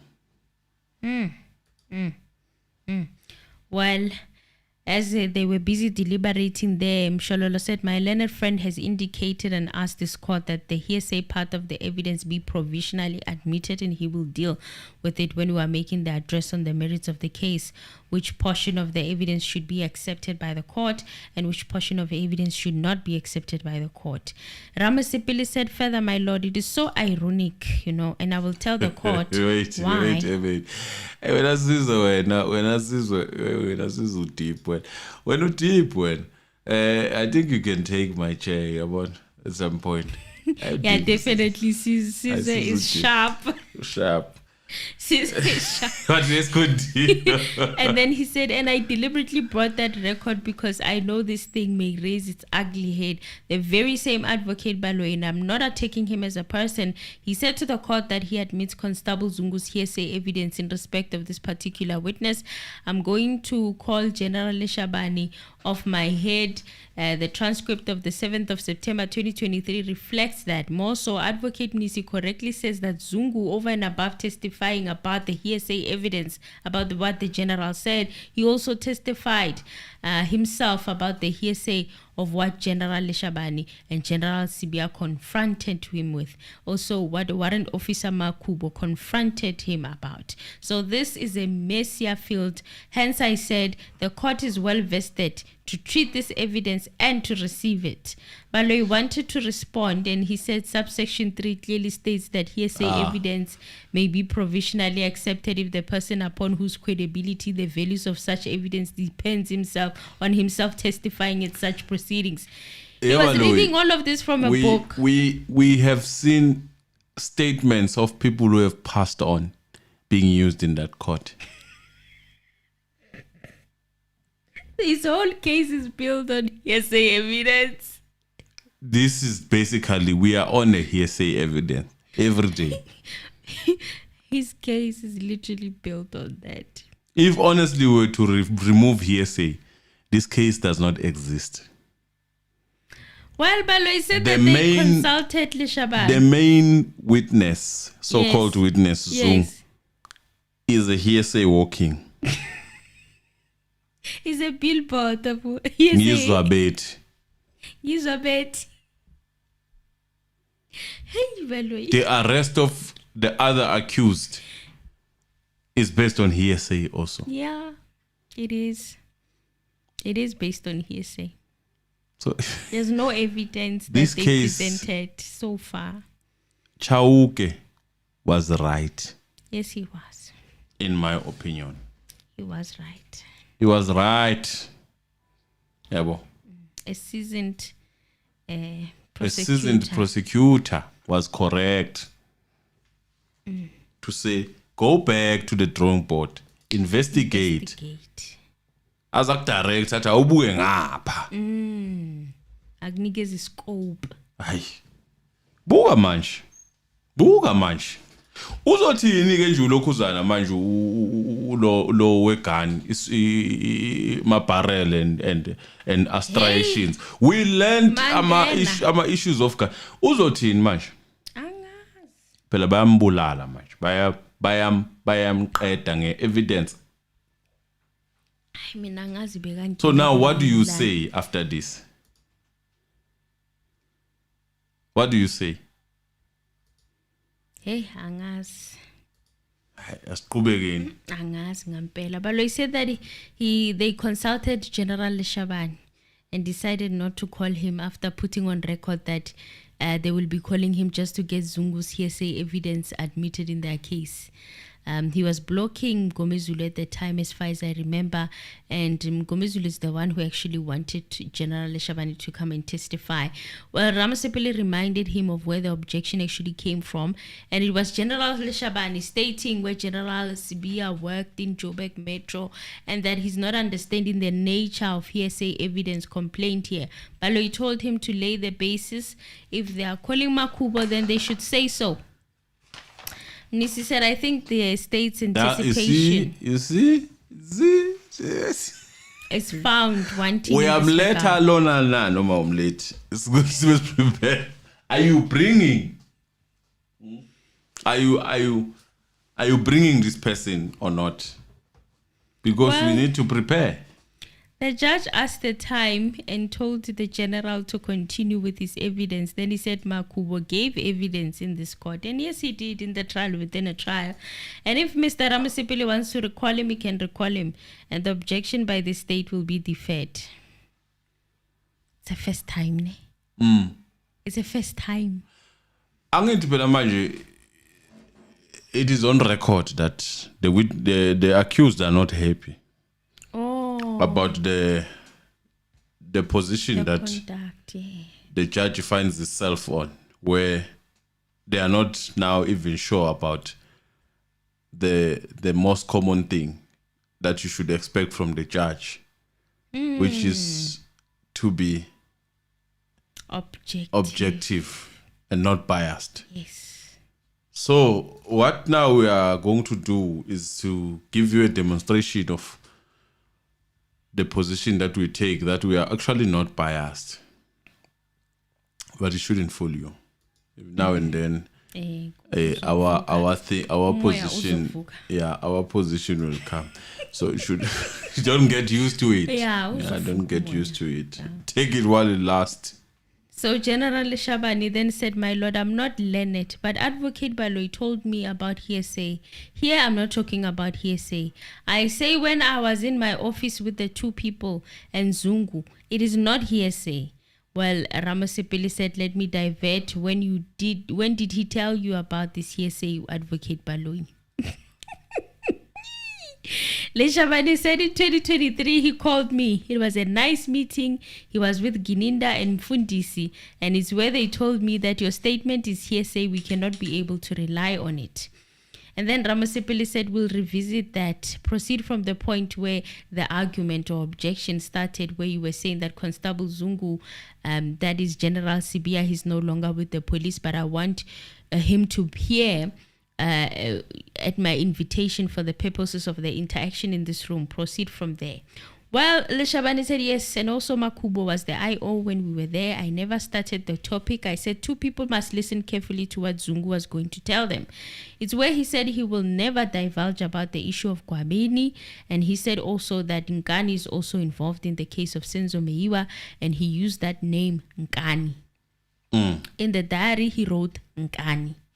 It's where Makubo said Nkani was arrested by himself, so he cannot be a part of this. That is where Zungu became angry. But later on, I said, okay, from here, I'm no longer going to do anything. You are going to work with Makubo from there onwards.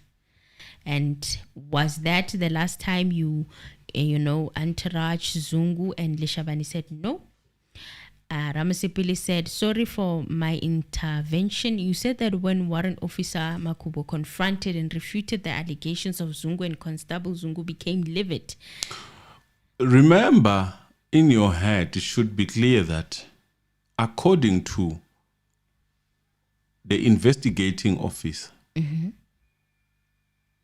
the 3 accused, from 3 to 5, were not known. Yes. And they were not given by. Because his testimony comes 2023.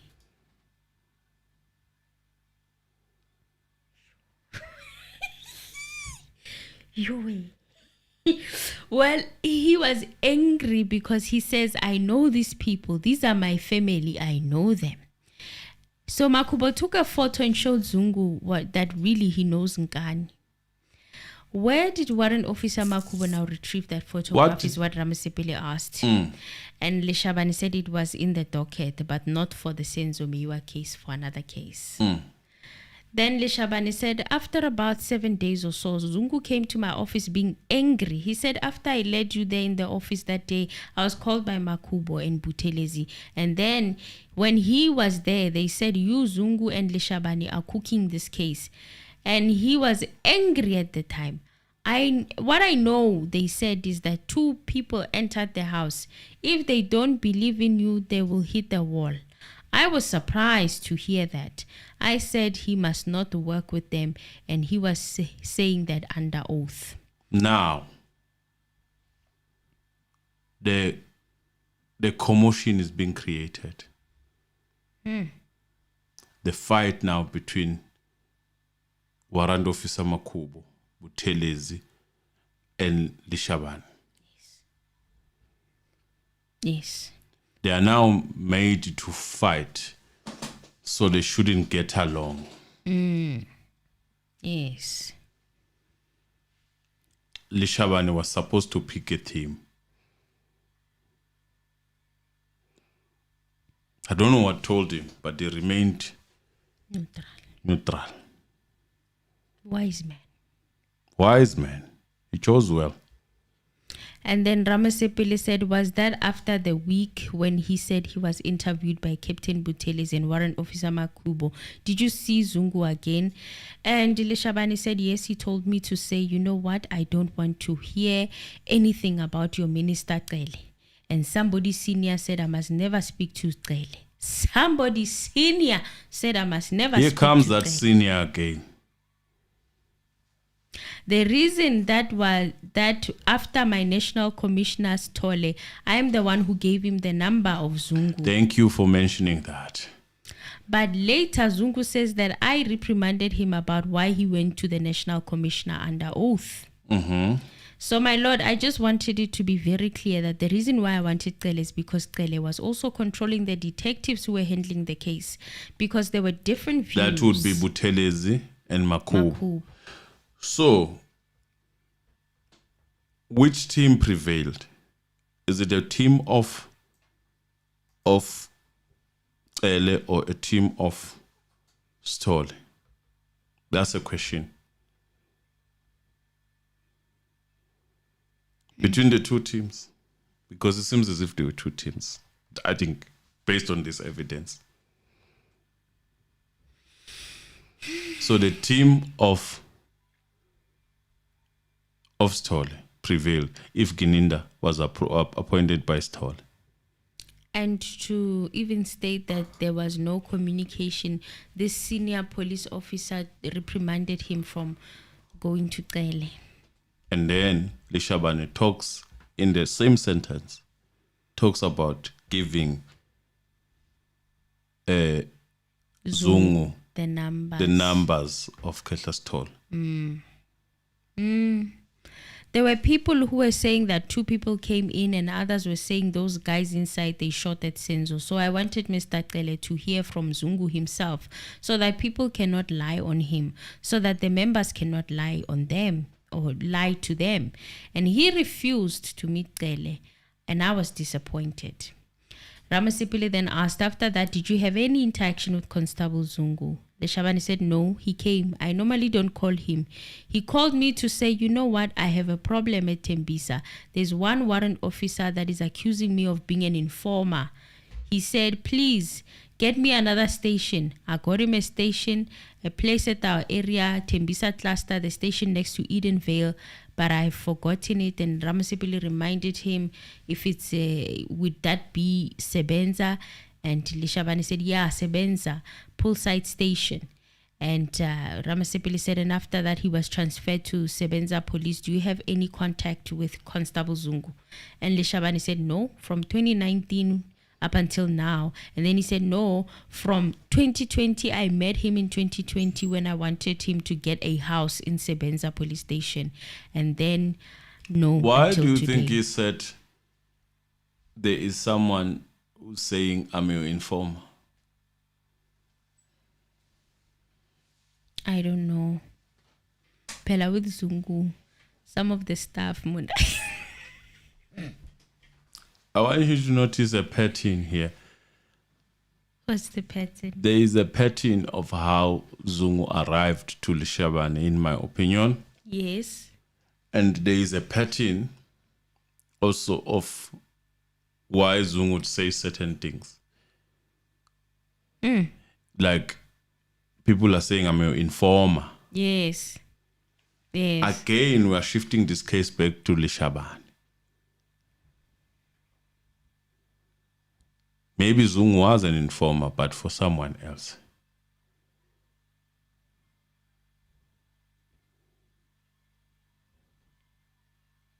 Did he give you the name of a person who was saying you're an informer in that police station? It would be a good question. Did he give you that name of a person who was troubling him? It would be a good question. Then after the long adjournment, Ramasipili said to be fair, he wanted to give him a bit of background. He told him that Gwabini had testified and the essence of his testimony was to refute and debunk the testimony of Constable Zungu. Regarding the event, Constable Zungu said they transpired on the 26th of October 2014 at the Basutung hostel where Mr. Gwabini himself resided. Gwabini distanced himself from the entire testimony of Constable Zungu.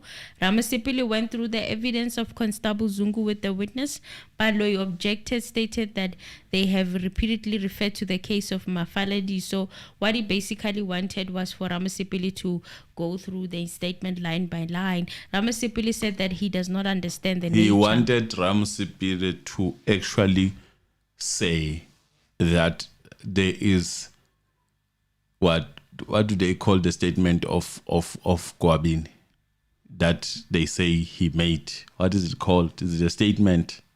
It's a statement, that's what they call it. Yeah, it's a statement where Gwabini, according to that statement, is alluding to the same story. Oh. And stuff like that. Oh. Because to them, even though the owner denounces and distances himself from that story, to them, by hook or crook. Yeah. Well, Ramasipili said he doesn't understand the nature of the objection. He was going to take the witness through the entire statement, and he's not going through the statement of Gwabini. He said he will tell the general the essence of what Gwabini testified about viva voce in court.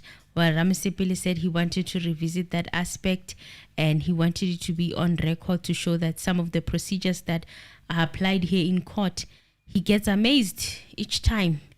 He went to the 7th of September 2023, the record during the evidence of Zungu, Constable Zungu, evidence in chief that was led by Advocate Baloyi, where he asked for hearsay evidence to be admissible. Baloyi said that it is detestable that his learned colleague should cast such aspersions on them.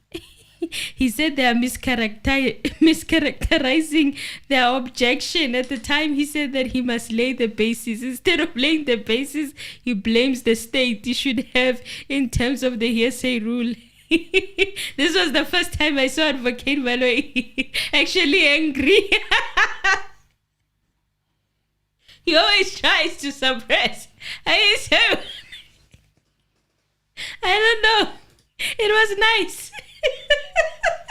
The pain landed on the wrong position. Because you know what? If you always do something, Baloyi has that distaste of, after saying something and then yeah.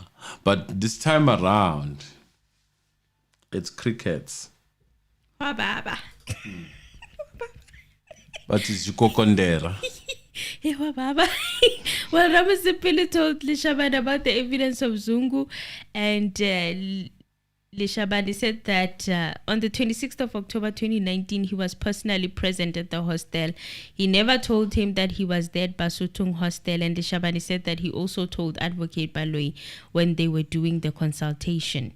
And Ramasipili went through the statement of Constable Zungu line by line. I found it very impressive that he wasn't actually reading. He had detailed the statement in a conversation type of manner. That's where you see the quality. What's aibo? Akfan, yabo. Akfan. Who blinded the man? Akfan. Ramasipili was from the bar, and he accurately said the testimony of Zungu, and I was quite impressed. And of course, everything on that statement about what took place, Basutung Hostel on the 26th of October 2014, according to Senzo Zungu, General Leshabane said Zungu never said that to him.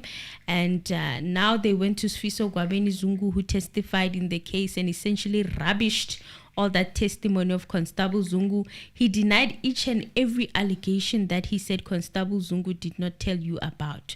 Gwabeni also refuted that all of this occurred, and Baloyi objected.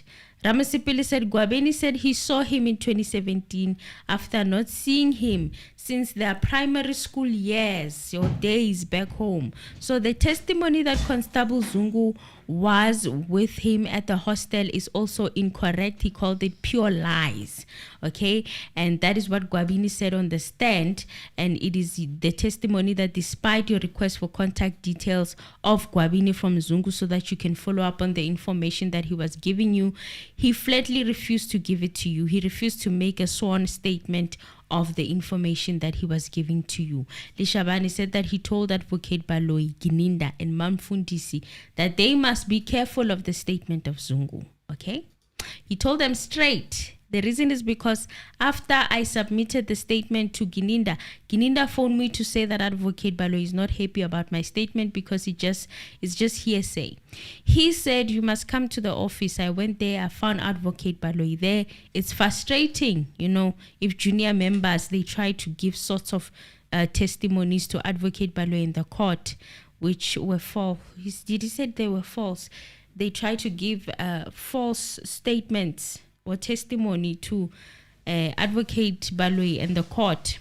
And he said, I realized that for me to go to Advocate Baloyi, it wasn't not initiated by Baloyi, but by Gininda.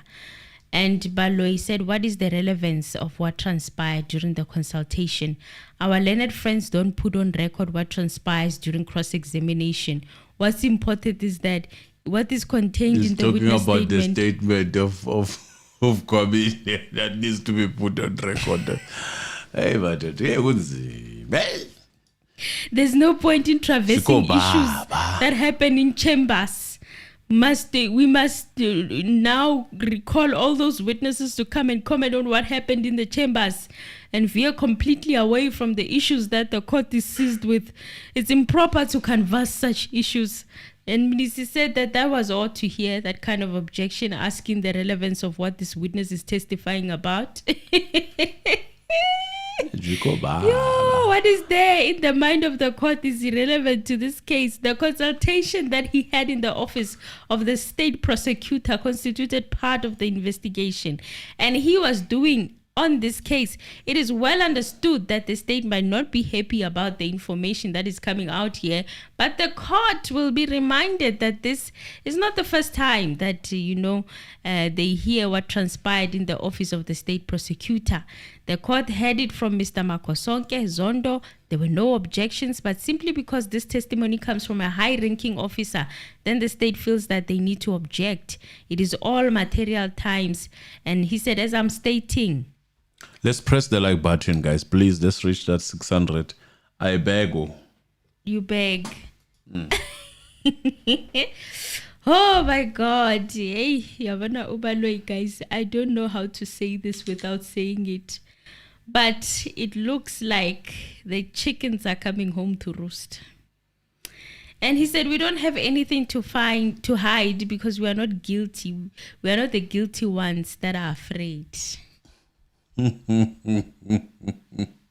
I read another section. Yazin, at this point. Procedural driven investigation. At this point, the judge said he heard both arguments and he will take this into consideration when he's writing the judgment. Leshabane continued with his evidence, and he said that when he arrived at the chamber as part of the consultation, he requested a copy of his statement, and Advocate Baloyi gave it to him. He read it to him and told him that is exactly what transpired. Let us see if they're going to bring that statement. Like they've been doing with the others. They've been doing with the others. Say, Mabaletia General Leshabane, this one is more than welcome. It will be happy and delighted to receive it on the record. Yes. Major General. During cross-examination, do what you do. Go away, have fun with it. But he asked him, is it right that anything happens like this 4 times? The 5th time, he said to him that Advocate Baloyi, you are now forcing me to say something I won't say. Is it wrong to say it is the way that it is? I said, I agree. It's hearsay, but I can't change it. It ended there and then I left. If me, as a general, I can leave the office of the advocate being an angry man, what about ordinary people? We've had testimonies and whatnot, and evidence in that court that, hey, ordinary people, it was even worse for them. Let us press the like button, guys, please. Leshabane said that he phoned his family in Limpopo and a relative who said, you know what, I was not happy at court today at the chambers because of the way I was treated. And later on, Advocate Baloyi said, it's fine, we don't want to change anything, you can go. And then I left. But I know that Gininda and the team and that person that they thought that maybe Advocate Baloyi will force me to make a statement. So I left like that, my lord, to be honest. Leshabane said that he never talked to Gininda.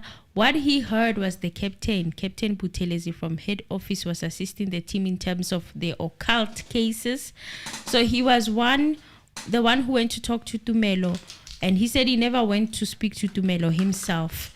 It was Joyce Buthelezi who's the one who spoke to Tumelo, and we know that. Did you hear the judge pretending as if he was surprised that there's an occult unit? Yes, he's shocked. Yes, it's there, by the way, the occult unit. It's there, by the way. And he twisted the question to mean that, do you mean that SAP members consult with traditional people and herbalists?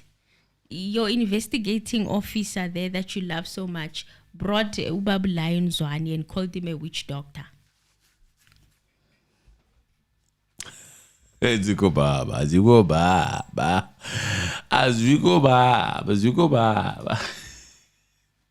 So Buthelezi was able to interpret those things, is what he was told. Yeah, and the judge obviously did not believe that there's an occult unit in the police. It's there. It's there when a judge. I know you probably would not know because you have been busy understanding the law and mastering the criminal law. But it's there, we judge. It's there. It's there. Recently, he was emphasizing when the interpreter asitshela ngokugaba. He had all kinds of explanations. Khona judge, khona yabo criminal. When abo please umasterisha phela ngithi ublind you are number 1 in sounds of criminal. Yes. Law. Yeah, ikhona ke indaba yemithi occult. So he said Zungu was the one having photos of the accused in his phone saying that here is my family and these are the family members. I won't lie. However, he did not provide him with the photos of Muzi and Tanzi. He said Constable Zungu was lying under oath when he said that he provided him with those pictures. Zungu did not tell General Leshabane that there was an attempt on his life either. He said that what he told him was that Muzi was after him and no other person. He said that Zungu lied when he said that General Leshabane knew Ngazimolo, who Zungu accused of trying to take him out. Leshabane highlighted that Zungu's statement was taken in 2023. Okay? In 2020, he wrote to the National Commissioner Sithole an SMS. He also wrote to Provisional Commissioner General Mawela.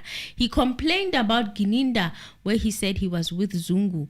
Baloyi said it's character assassination. What is the relevance of the issues that must be divided about in this court? Ramasipili said that the names that they can peruse are now in court. It's premature to jump up and down. And then Baloyi started crying now and saying Mr. Ramasipili is very disrespectful. He's taking exception to that. He's always treated him with utmost respect. Shem, he looked like he wanted to cry. Ramasipili said, I'm apologizing my learned colleague profusely. Profusely.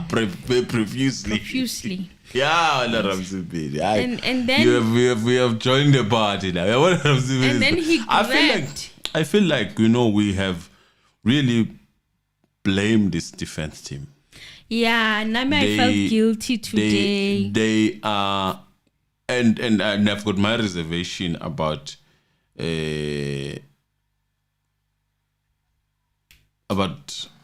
initial blame that I put on Shololo at the time when Tiff was there. I still maintain. But now, as a team, they are working together. Nami, I feel bad for being so hard on Rabbit. I think the best way of also shielding and protecting yourself against anything that might come is to pretend as if you are letting go of certain things and come 90 minutes, 80 minutes just before go the for finish. a jugular. You finish the game. Yeah. Yes, that's basically That's the best approach. That's honestly, basically with this case. that's the approach I think they took. They pretended as if Bazi yo.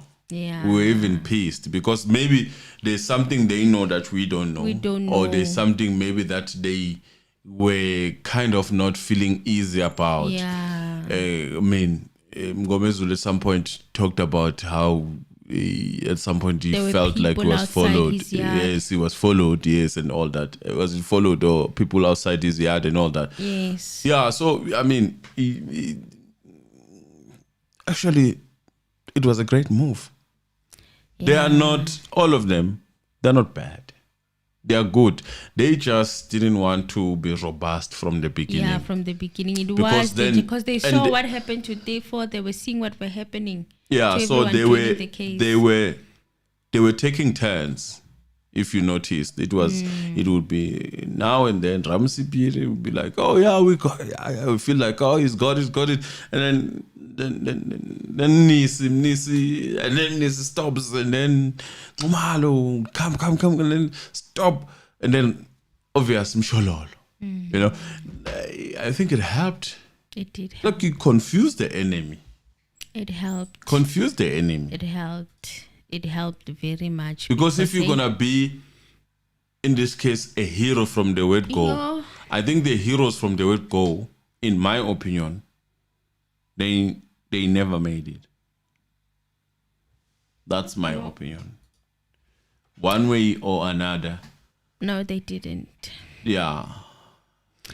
So he then asked Sibanda why he was shaking his head. He said, you can't be shaking your head when I'm apologizing to Advocate Baloyi. Why are you shaking your head? He was holding his robe like this. Hey, Sibanda.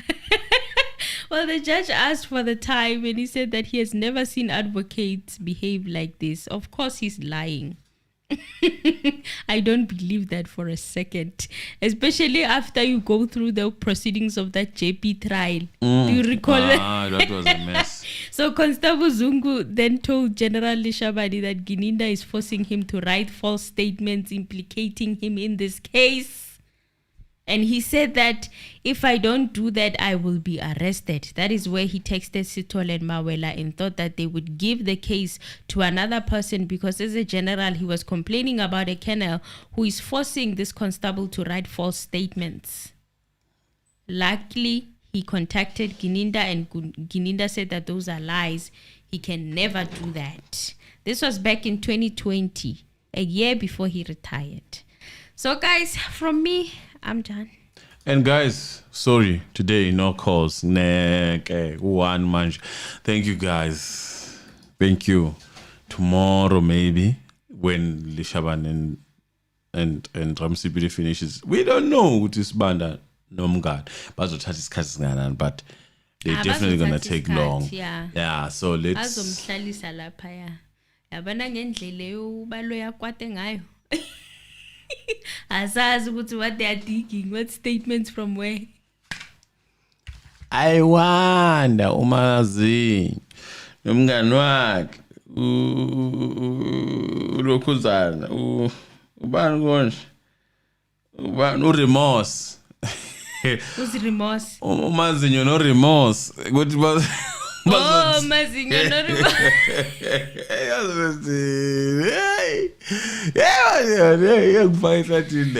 Yeah, press the like button, guys. This is just 600.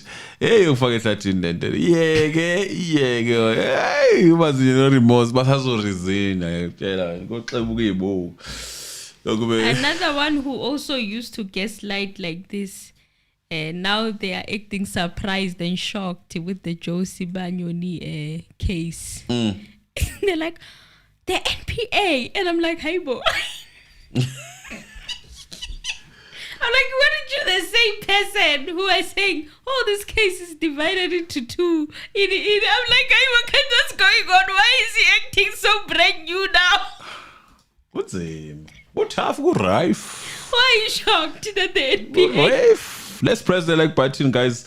21 more to go. Is it no? Yes, 21 more to go. 20 more to go before we reach 600. Asilale 600 phela inkazi zakwethu. Sibonge nje kuphilane mkhumbuzi. Obvious. Siyabonga. Fikile. Fixin. Siyabonga. Mlambo Design. Siyabonga. Chukuana. Thank you. Thank you. Sizwe 18. Thank you. God, you the worst. Siyabonga. Hlanjiwe Sibanda. Thank you, man. Sipiwe Nyawo. Thank you. Siyabonga Nyawo. Truth teller. Siyabonga. Zinhle Nziba. Thank you. Hayi siyavala mamfuneka indalo masingakumentionanga phela usixolela awu kuyafana nibaningi kanza kwethu soloko sinitshontsha nje kancane kanje. Thank you. Sibonge nje. Bye bye. Bye guys.